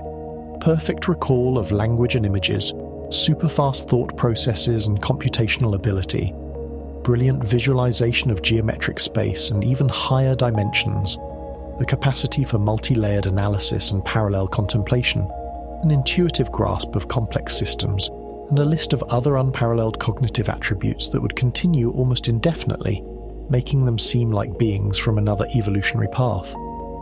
On the other hand, evolution is a process rich in alternatives, defensive mechanisms, and compromises. The human brain, a product of this intricate, often messy, evolutionary process, is a delicately balanced system. A human with a genetically modified IQ of 1,000 points might just as easily descend into madness, become a dangerously unstable psychopath, or develop an entirely unknown neurological disorder, a catastrophic side effect of pushing the boundaries of what is naturally possible. The sheer energy demands of such a brain could be crippling, or its enhanced sensory processing overwhelming. Furthermore, it would be even more challenging to identify which detrimental mutations might be silently accumulating and passing down through generations of recursively bred embryos, only to manifest tragically upon the birth of a living child. The complexity of gene-gene interactions, or pleiotropy, where one gene affects multiple traits, means that optimizing for one desirable trait could inadvertently sabotage another or unleash unforeseen pathologies. And naturally, the creation of such super-intelligent individuals would profoundly impact social and ethical structures, potentially creating a new form of genetic aristocracy and shaking the very foundations of human equality and justice. The concept of designer parents creating designer children raises deep questions about the dignity of human life and the right to an unmanipulated genome. If this entire narrative involving the cultivation of stem cells and their subsequent development into gametes sounds like some fantastical, drug-fueled hallucination, then I assure you, appearances can be deceiving. The underlying technology already exists, and it functions in ways that are, at times, astonishingly unexpected, pushing the boundaries of biological possibility. Recently, Chinese scientists announced a remarkable achievement. They successfully harvested stem cells from mouse egg cells. These stem cells were then matured into, and pay careful attention to this, sperm cells. These lab-grown sperm cells were subsequently used to fertilize egg cells from another female mouse. The result? Healthy offspring carrying half of their genetic material from the first mother, who provided the initial egg for stem cells, and half from the second mother, who provided the egg for fertilization. Similarly, American scientists have already achieved viable offspring from 2 male mice, using a comparable method by taking somatic cells from one male, converting them to induced pluripotent stem cells, then coaxing them into becoming egg cells, which were then fertilized by sperm from another male. While the application of this technology to humans is still a distant prospect, fraught with technical hurdles and ethical dilemmas, the fundamental principle is proven and actively working in the laboratory. The implications for creating fully viable children through these methods are, to say the least, profound. But what further ignites the imagination is the even more radical possibility. Both the egg and the sperm could potentially be derived from the same individual. Imagine a single person becoming both the genetic father and the genetic mother of a child, essentially creating a genetic clone, but with the possibility for engineered diversity. This form of asexual reproduction, if perfected, would revolutionize our understanding of parenthood and lineage. Have you noticed something truly extraordinary amidst all these seemingly bizarre methods of hacking human reproduction? Regardless of how strange or technologically advanced these processes appear, any child born through such means would still possess 100% unaltered, pristine, untouched human DNA, in the sense that the sequence of bases would be naturally derived. We are not yet talking about editing the genes of these designer offspring directly using CRISPR. We are still operating within the realm of selecting the best natural combinations of existing human genes, albeit through radically accelerated and manipulated reproductive cycles. The initial genetic material still originates from existing human genomes, simply rearranged and optimally chosen. Despite all our differences, our varied skin tones, languages and cultures, we are genetically speaking remarkably similar to one another.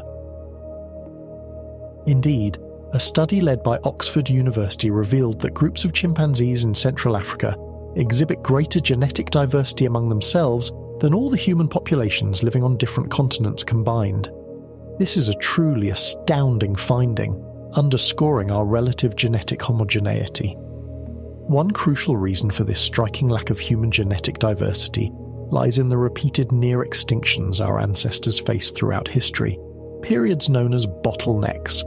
Genetic analysis suggests that approximately 1.2 million years ago, the population of our ancestors dwindled to a mere 26,000 individuals, a perilously small number for a species.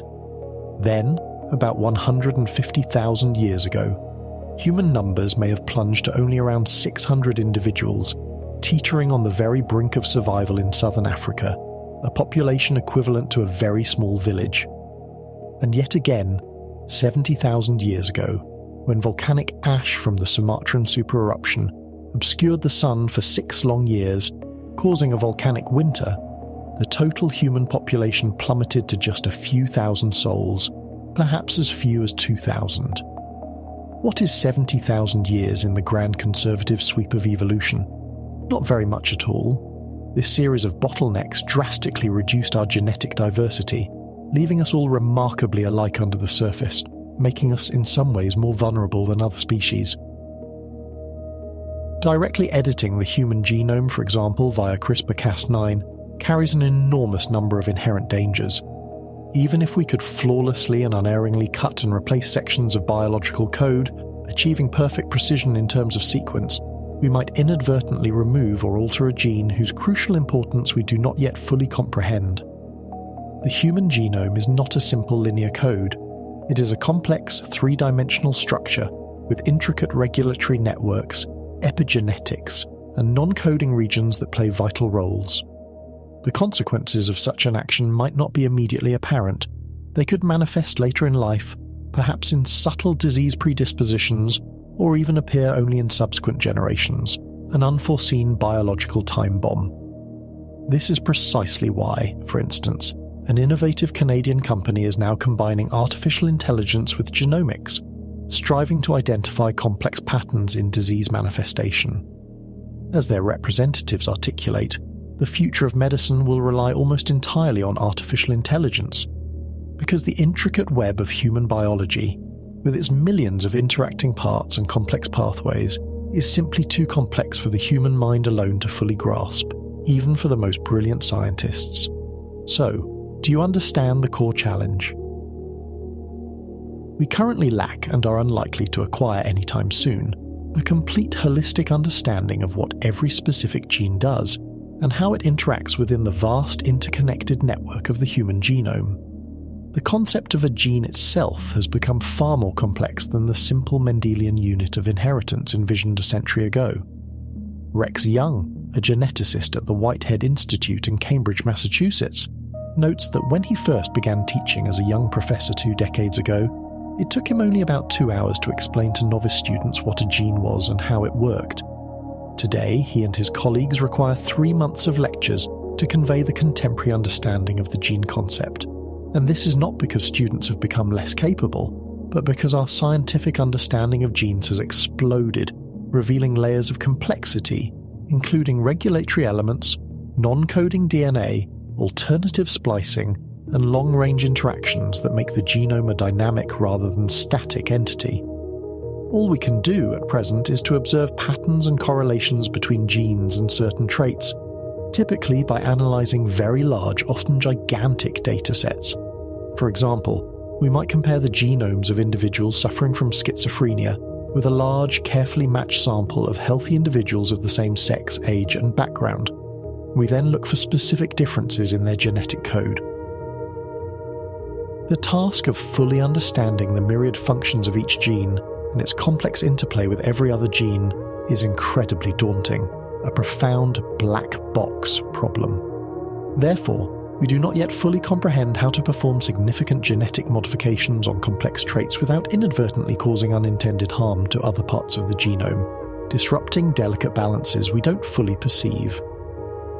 But if all of this is merely very difficult, rather than infinitely impossible, then a time will inevitably come when the sophistication of our tools surpasses the complexity of our biology. Our instruments of manipulation will eventually catch up with the intricate design of life itself. On the other hand, it is equally certain that humanity will not simply await this perfect understanding before acting. The very idea of modifying our genes demands the utmost degree of circumspection and careful deliberation. But we would be an entirely different species if our actions were guided primarily by prudence rather than by ambition, by caution rather than by the irresistible urge to push boundaries. Just as we lacked perfect knowledge about fire before humans began to harness it, or about atomic energy before we unleashed its power, or about cancer before we attempted to treat it, or about domesticated crops before we began to cultivate and consume them, in each instance, we sought a balance between the pros and cons, and we pushed forward, driven by an insatiable curiosity and an unwavering pursuit of new knowledge and discoveries. Genetic technologies, far from being an exception, will undoubtedly follow this established pattern, driven by the profound human desire to overcome limitations and improve our condition. From existing examples in nature, we know with certainty that genetic modification holds the potential to grant us biological immortality, like the Hydra, a creature capable of seemingly indefinite self-renewal, keen eyesight, like an eagle, with its extraordinary visual acuity, the strength of a gorilla, with its immense muscular power, or even the astonishing ability to perceive in 16 dimensions like the mantis shrimp, which possesses a complex visual system far beyond our own, and which I explored in a previous monologue about unseen infinities. And undoubtedly there are countless other capabilities we cannot even yet imagine, latent in the genetic code of life, waiting to be discovered and perhaps transferred.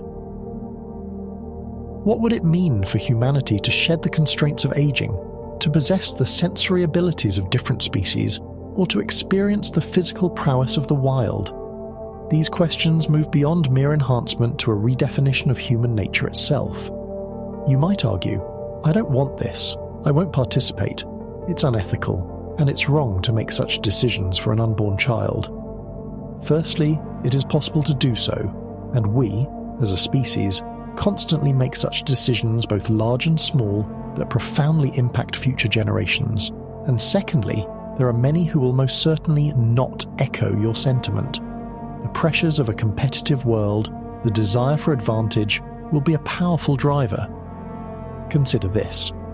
In 2006, the South Korean government imposed a 10 p.m. curfew on intense after-hours cram schools due to the alarming rate at which many children were becoming chronically exhausted, often studying until the early hours of the morning under the unrelenting pressure of their parents. This wasn't just about academic success. It was about securing a place in a fiercely competitive society where educational achievement is seen as the primary pathway to a good life. Despite the government's efforts to alleviate this intense pressure on children, an arms race in education continues unabated in South Korea, driven by deeply ingrained cultural values of diligence and achievement. Beyond academics, physical beauty is prized universally, but South Korea has elevated the cult of beauty to an entirely new level, intertwining it deeply with social and professional success. By some estimates, the country boasts the highest per capita rate of plastic surgery in the world. According to a BBC poll, approximately half of all South Korean women between the ages of 20 and 30 have undergone some form of plastic surgery, a striking indicator of the societal value placed on physical perfection. It is common practice for South Korean parents to give plastic surgery procedures to their children as a graduation present, a tangible investment in their future. Here is a telling quote from an interview with a South Korean college student published in the New Yorker magazine. "All the girls get plastic surgery at 19, so if you don't do it, then in a few years all your friends will look better and you'll look like a degraded version of yourself." This reveals the immense social pressure, the fear of being left behind, of failing to conform to an ever-rising standard. Do you honestly believe that in a country with such deeply ingrained cultural values, such intense competition, and such a strong drive for enhancement, genetic modifications would not be embraced immediately as soon as they become safely and widely available? Do you truly believe that? The pressure to give one's child every possible advantage would be immense. And what about the moment your child, in the future, looks at you and understands that you had the power to make them smarter, taller, more resilient, perhaps even more beautiful, but you chose not to, adhering to an outdated notion of naturalness? Would they thank you, or would they feel disadvantaged, even resentful? Even if you were to adamantly cling to the principle of naturalness for your descendants, it might ultimately prove futile. Because individuals with superior genetic characteristics, whether naturally occurring or artificially enhanced, will, without question, experience greater reproductive success and consequently produce a larger number of offspring. This is the relentless logic of evolution. Consider the proliferation of blue-eyed individuals across the globe. Observe their sheer numbers and then reflect on the fact that all of them share a single common ancestor who lived a mere 8,000 years ago. The genes responsible for blue eyes clearly experienced an astounding, resounding reproductive success. While various hypotheses exist, the predominant theory suggests that blue eyes were simply perceived as extraordinarily attractive by potential mates, giving those individuals a reproductive edge. A seemingly minor aesthetic trait led to a massive genetic expansion. Now, imagine your natural descendants navigating a world populated by, let's say, extremely beautiful and supremely intelligent individuals, enhanced through genetic means. Would your descendants have any significant chance of reproductive success in such a landscape? And with each passing generation, those chances would diminish further and further as the enhanced population outcompetes and outreproduces the unenhanced. But in the grand scheme, perhaps this is not the most important consideration. Ponder this. The more genetic modifications you introduce into your child, the less, from a purely biological standpoint, that child is truly your child. They become a product of design, a crafted entity. Genetically modified children in this advanced future will not have parents in the traditional sense. They will have designers. This makes a profound break with our established understanding of lineage, biological kinship, and the very concept of identity. This becomes even more starkly evident with research projects like GP-Right. GP-Right is an ambitious project aimed at raising $100 million to synthesize an entire human genome from scratch, nucleotide by nucleotide, beginning by synthesizing the genomes of simpler organisms and progressively advancing in complexity towards the creation of a complete artificial human genetic code. Do you grasp the profound difference between this and CRISPR? It is akin to the distinction between editing an existing book and writing a book from its very inception. CRISPR allows us to modify existing text. GP Write aims to write the entire operating system from the ground up. We will literally possess the ability to create life, not merely to tweak it. This shifts humanity from being a product of evolution to being a conscious creator, with all the responsibility and peril that entails. Consider the popular 1997 film Gattaca. In its narrative, a young man, genetically unmodified, is denied his aspiration to become an astronaut based on his genetic profile, deemed invalid for the rigorous demands of space travel due to inherent predispositions. Society in Gattaca is divided into valids, genetically engineered, and invalids, naturally born. Ultimately, the protagonist manages to reach space through sheer perseverance, cleverness, and wit, overcoming his genetic limitations through sheer force of will. But realistically, would a future society truly be willing to dispatch a genetically unenhanced individual on a costly and dangerous space mission, risking both lives and resources, when genetically modified humans, better adapted to withstand radiation and capable of maintaining bone density in zero-gravity environments, are available? The film serves as a powerful allegory for the societal implications of genetic discrimination and the tension between innate talent and achieved excellence. While striving for a high degree of equality is immensely important, achieving absolute, perfect equality in all traits, especially biological ones, cannot by its very nature be the ultimate goal of human endeavour, nor is it a practical one when faced with the relentless drive for advancement. Consider the present day. Residents of villages in Bangladesh can now purchase affordable smartphones, and their rate of adoption is skyrocketing, connecting them to a global network of information and commerce. But if we had initially demanded perfectly equal access to smartphones for everyone on the planet, if technological progress had been held back by the imperative of immediate universal access, the smartphone industry would never have been able to innovate, scale production, and drive down prices to the point where they became accessible to the economically disadvantaged worldwide. Progress, unfortunately, often begins with the privileged few, or in specific advanced markets, before diffusing to the many. This creates an inherent tension between the desire for equality and the engine of technological innovation. Companies like Inscript are actively striving to make all the necessary tools for CRISPR technology readily available at the click of a mouse, decentralizing genetic engineering. Such companies, as The Economist observed in May 2018, are betting that biology will transform into a lucrative computational platform, with DNA becoming its fundamental code and CRISPR evolving into its primary programming language. This isn't just a metaphor, it's a vision of a future where biological design is as accessible and programmable as software. Yes, we will play God, and we always have in a sense, ever since we first domesticated plants and animals, ever since we started building dams and cities. Do you know why? Perhaps it is best to let Charles Darwin answer for me. He described nature as clumsy, wasteful, blundering, low, and horribly cruel. This is why. Because nature in its raw form is indifferent to suffering, and we as conscious beings recoil from suffering, and also because, as I have suggested, we are an incredibly ambitious, even arrogant species. If a technology can be created, if a boundary can be pushed, it almost certainly will be created and pushed. And it will be us, humanity, not some external force, who will be the first to wield it, for better or for worse. It is an intrinsic part of our drive to master our environment, including our own biology.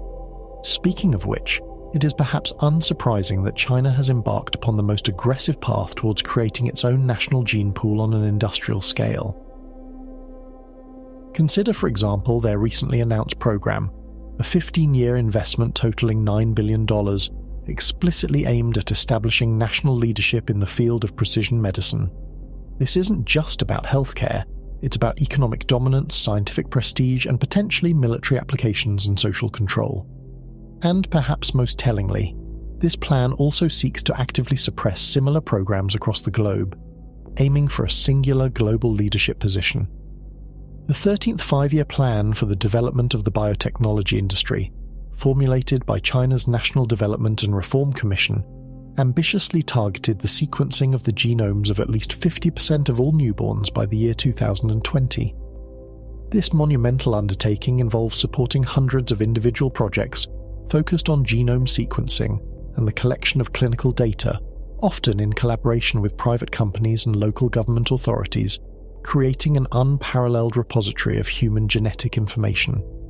China is also aggressively moving towards the creation of a unified, nationwide, publicly accessible format for electronic medical records, while simultaneously ensuring that protocols for protecting confidential data do not in any way impede researchers, companies, and government entities from accessing this vast trove of information. The interpretation of such an immense dataset is simply beyond the capacity of ordinary human minds. It even stretches the limits of contemporary computers. However, with the relentless advancement of supercomputing capabilities, and as the sheer volume of genomic data continues to expand exponentially, scientists will increasingly learn to leverage the tools of artificial intelligence to better understand how complex genetic patterns lead to specific outcomes, how diseases arise, and how traits are expressed. This data, analyzed by powerful AI, unlocks a fundamental understanding of life itself. And once again, guess which nation is poised to dominate this crucial intersection of AI and genetics? China. Because highly developed artificial intelligence will play a paramount role in unlocking the mysteries of the genome, processing and interpreting vast quantities of data that are otherwise incomprehensible. China's determined ambition to dominate this sector will profoundly influence the future trajectory of human genetic engineering. As articulated in Beijing's ambitious Next Generation Artificial Intelligence Development Plan, published in July 2017, China aims to become the world's primary hub for AI innovation and to secure strategic dominance in these technologies by 2030. Indeed, China is widely regarded as the Wild West of genetics, owing to its expansive and largely unlicensed grey market of assisted reproduction clinics, where ethical boundaries are often more permeable than in other nations. It is, therefore, hardly surprising that it was in China where the first gene-edited human beings were, controversially, brought into existence, a topic I explored in detail in my previous monologue, a premature step into a future many were not ready for. Now, attempt to fully grasp the sheer scale of the challenge before us, to truly comprehend what is at stake. Imagine two distinct groups of people existing within vastly different political and social realities. Consider, for instance, the European Union, which has advanced further than almost any other entity in the realm of individual rights and data protection. In May 2018, the groundbreaking General Data Protection Regulation, or GDPR, came into full effect, mandating that every citizen of the European Union must provide explicit consent for their genetic data to be included in any specific database or research study. This represents a strong commitment to individual autonomy and privacy. China, by stark contrast, explicitly grants the state a monopolistic right to utilize all genetic and other forms of data collected from its citizens within its territory, viewing data as a national resource to be leveraged for the collective good as defined by the state. And while the European Union strives with all its might to prevent the use of genetic data for the creation of a surveillance state, prioritizing individual liberties, China's Ministry of Public Security is meticulously accumulating the largest DNA database in the world, a powerful tool for identification, tracking, and social control. I repeat, for clarity, our understanding of what individual genes or groups of genes actually do is directly proportional to the sheer volume and quality of data available to us. Therefore, the larger and higher quality these datasets become, the more rapidly we will be able to decipher the complex genetic patterns that underlie intricate diseases, understand predispositions, and unlock the secrets of human traits. And, as you have undoubtedly gathered, the entity that possesses the largest and highest quality datasets will be the one that stands at the vanguard of the genetic revolution, wielding all the immense wealth, prestige, power, and influence that such a position will inevitably confer. This control over genetic knowledge is arguably the ultimate form of power. This situation immediately raises a multitude of urgent questions. For instance, what can actually be done to manage this unfolding future? One might attempt to persuade the entire world to refrain from conducting genetic modifications, to implement a global moratorium. But firstly, as we have observed, many societies are enthusiastically rushing headlong into the age of genetics, driven by hope for cures and desires for enhancement. And secondly, consider the track record of global cooperation. While virtually all world leaders generally agree that anthropogenic climate change poses an existential threat, potentially rendering our planet uninhabitable, we, as a species, have lamentably failed even to adopt a truly global convention to tree and halt global warming, hampered by national interests and political inertia. So how could we possibly hope to halt the spread of modified genes, especially considering that all genetic changes by their very nature will be passed down through inheritance, much like the blue eyes we discussed, becoming a permanent part of the human gene pool? What then? Should we forbid everyone from travelling to China, erecting new walls in the digital and biological age? Or perhaps prohibit Chinese citizens from travelling abroad, implementing a form of biological apartheid? Would any nation be prepared to employ armed force to halt the genetic alteration of humanity, initiating a gene war? Ultimately, what will transpire if a powerful nation like China takes the decisive initiative to implement advanced genetic and other technologies to enhance the capabilities of its population, creating a generation of genetically optimized citizens, while another major nation, for example the United States, completely abstains from this initiative due to political, ethical, or other deeply held reasons? What future awaits us a century from now when these two trajectories diverge significantly? Something tells me that those societies which choose to reject these technologies of genetic modification will, in historical terms, swiftly fade into obscurity, unable to compete with genetically enhanced populations, even if those who embrace them navigate a potentially long period of trial and error, and even catastrophic mistakes along the way.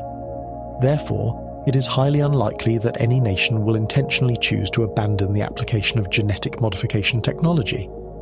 The competitive pressure will be too great. More likely, the most open and technologically advanced societies, where the state does not hold a monopoly over genetic editing, will see their markets filled with companies offering advanced gene editing services. These companies will compete to offer the most desirable enhancements, the most effective disease preventions, and the most comprehensive genetic optimization packages. As Jamie Metzl asserts, companies and nations that succeed in cracking the code of diseases like cancer and eventually learn to understand and then modify other complex human traits will not merely become biological versions of Google or Alibaba, wielding immense economic power through information.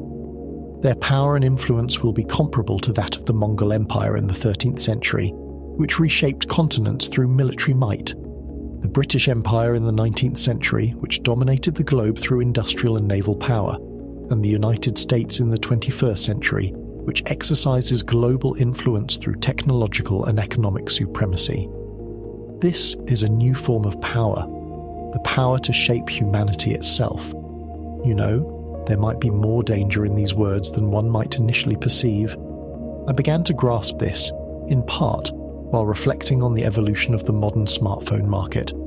Consider how rapidly it converged towards the absolute dominance of a few specific companies and the subsequent total uniformity of their products. If, in the future, all prospective parents driven by a desire for the best begin to select the exact same optimal genes for their genetically edited children, perhaps the genes for peak intelligence, beauty, and resilience, profound problems will inevitably arise, driven by a massive reduction in genetic diversity and a general decline in the population's capacity for adaptation. Recall the corn we domesticated over 8,000 years. It became so genetically homogeneous that its susceptibility to various diseases significantly increased, making it vulnerable to widespread crop failure if a single pathogen adapted to its uniform genetic makeup. Indeed, there was even a film about this very vulnerability, highlighting the dangers of monoculture. There is a very real, non-illusory danger that such a scenario could play out with humanity. A single, novel virus or an unforeseen environmental shift could sweep through the human population, and there would not be a single individual possessing some crucial, rare, protective mutation to resist it, because that variation had been engineered out of existence. This is merely what we can conceive of, because we are still largely unaware of the immense, profound evolutionary advantages embedded within our natural genetic diversity, across all its varied aspects, many of which may appear neutral or even slightly negative in the present moment, but could prove vital in an unforeseen future. You might think of it this way: if humans possessed the ability to edit genes during the prehistoric era, the selective pressure would have heavily favoured abilities essential for immediate survival. Sharp senses for hunting, strong muscles for gathering, quick reflexes for escaping predators. Consequently, genes associated with, say, autism or other forms of neurological atypicality, which might have seemed maladaptive in that harsh environment, would likely have been systematically removed from the population.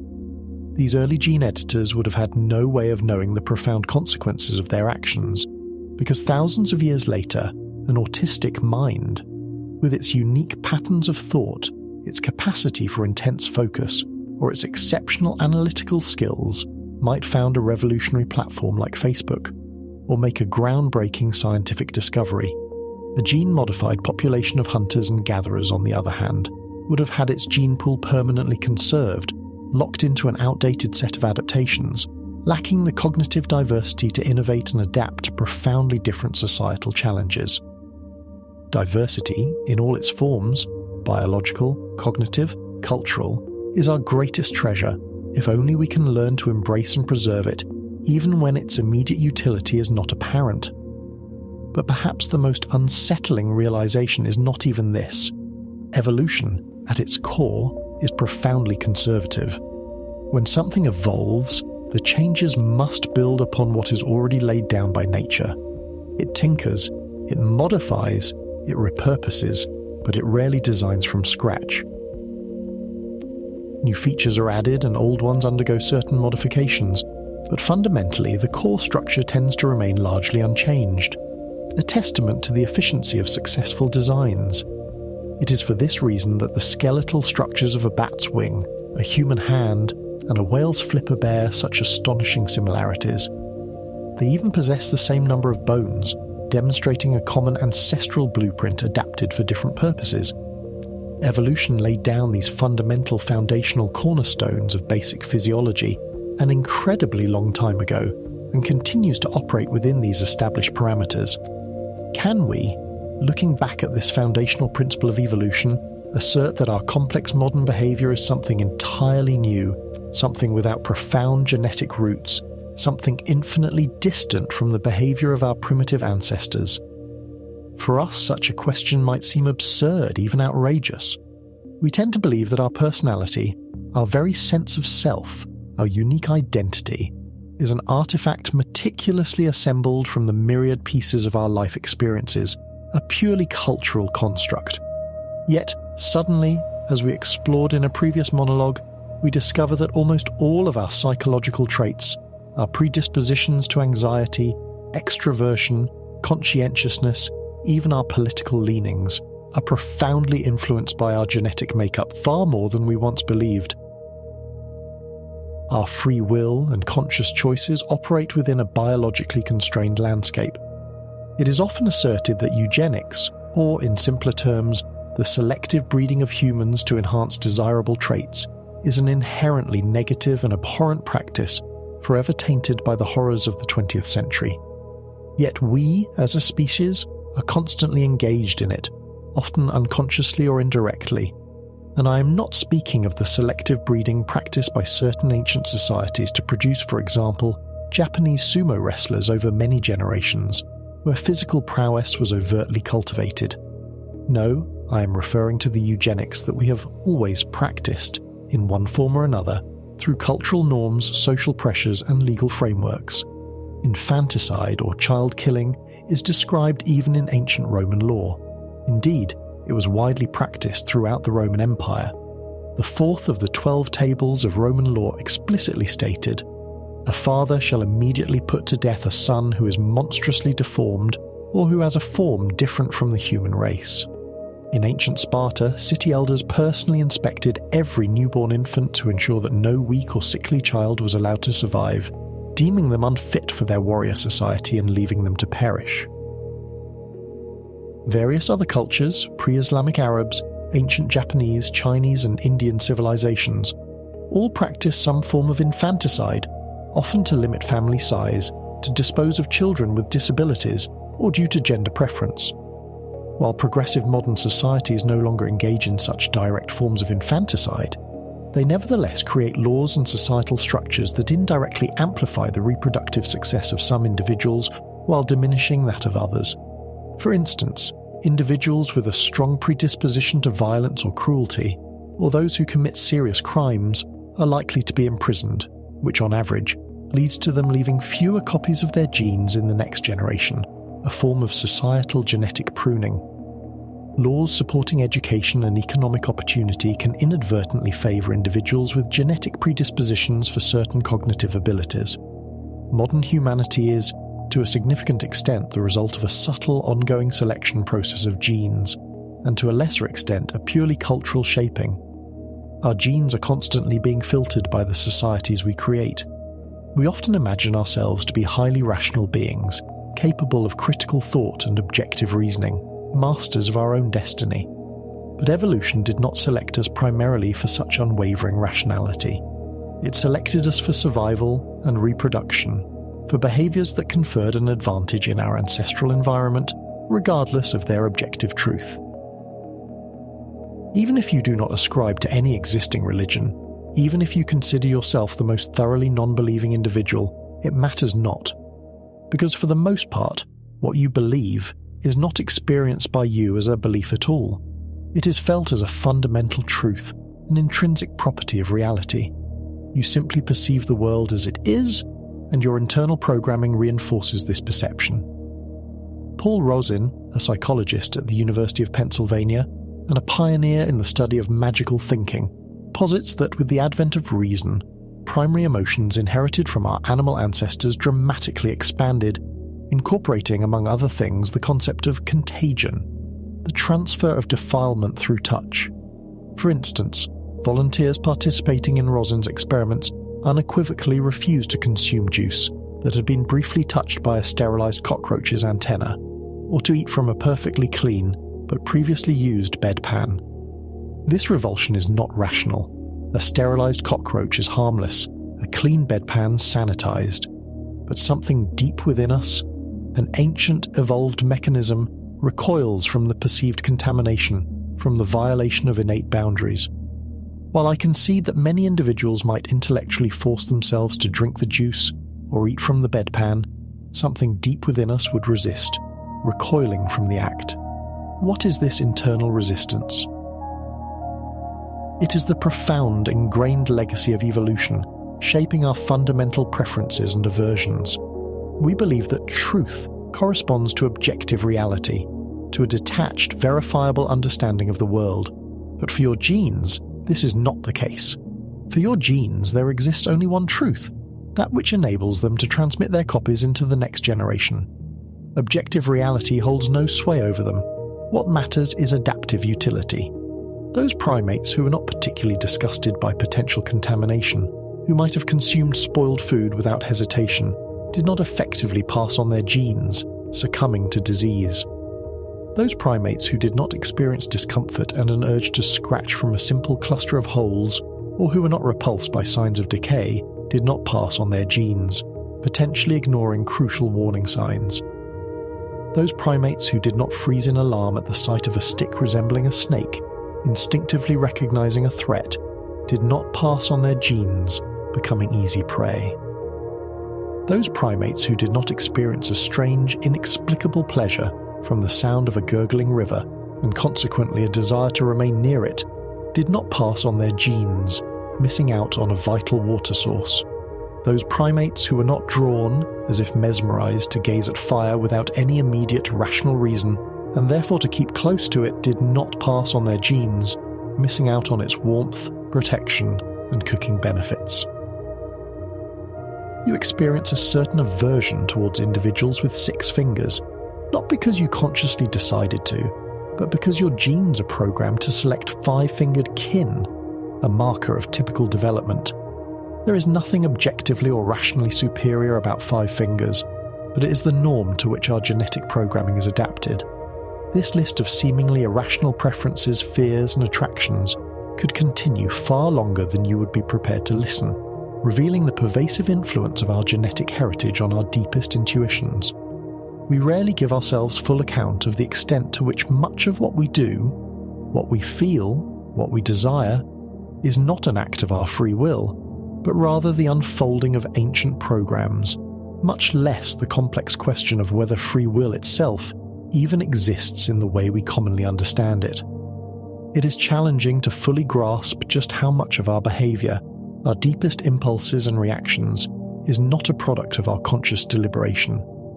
How certain can we truly be that a person's personality, their political leanings, their fundamental character is entirely detached from their biology, especially when, by merely observing a person's face, one can predict their political orientation with an accuracy of 72%, as some studies suggest? Our biological substrate influences our cognitive and emotional biases in profound ways. For 4 billion years, our genes were meticulously selected by the environment through a slow, often agonizing process of trial and error, survival and extinction. This is precisely why we are so exquisitely adapted to this specific environment. We are entirely and completely its product, shaped by its pressures and opportunities. And now we stand on the cusp of editing our own genome, taking the reins of this ancient process. How reasonable, how wise, how rational, under such circumstances, is it to delegate the selection and modification of our genes to powerful corporations or centralized states? Unlike the environment, which selects blindly and slowly, these entities will not simply favor some genes and impede others. They will be able to change them instantaneously with deliberate intent, and they will do so often through a black box, artificial intelligence, whose decision-making processes can be opaque even to its creators. This is a treacherous path, a slippery slope, because will it not lead to a scenario where, generation after generation, people begin to genetically adapt, not just to their physical environment, but also, subtly, to the political and social policies of the states or companies that are selecting and modifying them? This could happen whether through unintentional drift or through deliberate design. Imagine individuals engineered to be absolutely loyal to specific political parties or ideologies, so deeply loyal that changing their opinion would be neurologically impossible, their very physiology hardwired for allegiance. Any attempt to present them with the negative sides of their political regime, to challenge their indoctrination, would cause them profound distress, triggering fear, dizziness, feelings of revulsion and nausea at a purely physiological level, making dissent a physical impossibility. This is a chilling prospect, a true biological totalitarianism. Or imagine yourself as the owner of a company that provides genome editing services to the public, a company that has captured a significant market share. And such a company will inevitably emerge sooner or later, driven by market forces. Your product is, quite literally, your potential clientele. You are designing them in batches. Would you not at some point be tempted subtly or overtly to manipulate the genome in ways that enhance your company's long-term prospects? Perhaps by selecting for traits that favor consumerism, obedience, or a preference for your company's future products, subtly engineering your market. But even if such direct manipulation never occurs, even if we assume the purest intentions, think about this. What will be the ultimate criterion for gene selection? If you haven't noticed, even when discussing the enhancement of IQ, we spoke of it primarily in the context of increasing life satisfaction and reducing suffering. If our primary goal, our guiding star, becomes the subjective personal happiness of each individual, as defined by a narrow set of neurochemical states, will we not in the end create a homogeneous flock of beings utterly content with the state of affairs, regardless of what those affairs truly entail or how oppressive they might be? Will we, after several tens of generations, become physiologically incapable of even comprehending that we have ensnared ourselves in a trap, a gilded cage of engineered contentment, because the very mechanisms of discontent, of striving, of critical analysis have been selectively bred out? What is true flourishing if it is devoid of challenge, struggle, and the capacity for moral outrage? Of course, this is merely one possible scenario, a speculative thread in the vast tapestry of our potential future. But it is a scenario that the Pentagon, and indeed anyone contemplating the profound implications of our genetic future, would be wise to consider. For in the quiet of the night, as we drift towards slumber, the questions we ask about our very essence, about who we are and who we might become, are perhaps the most vital of all.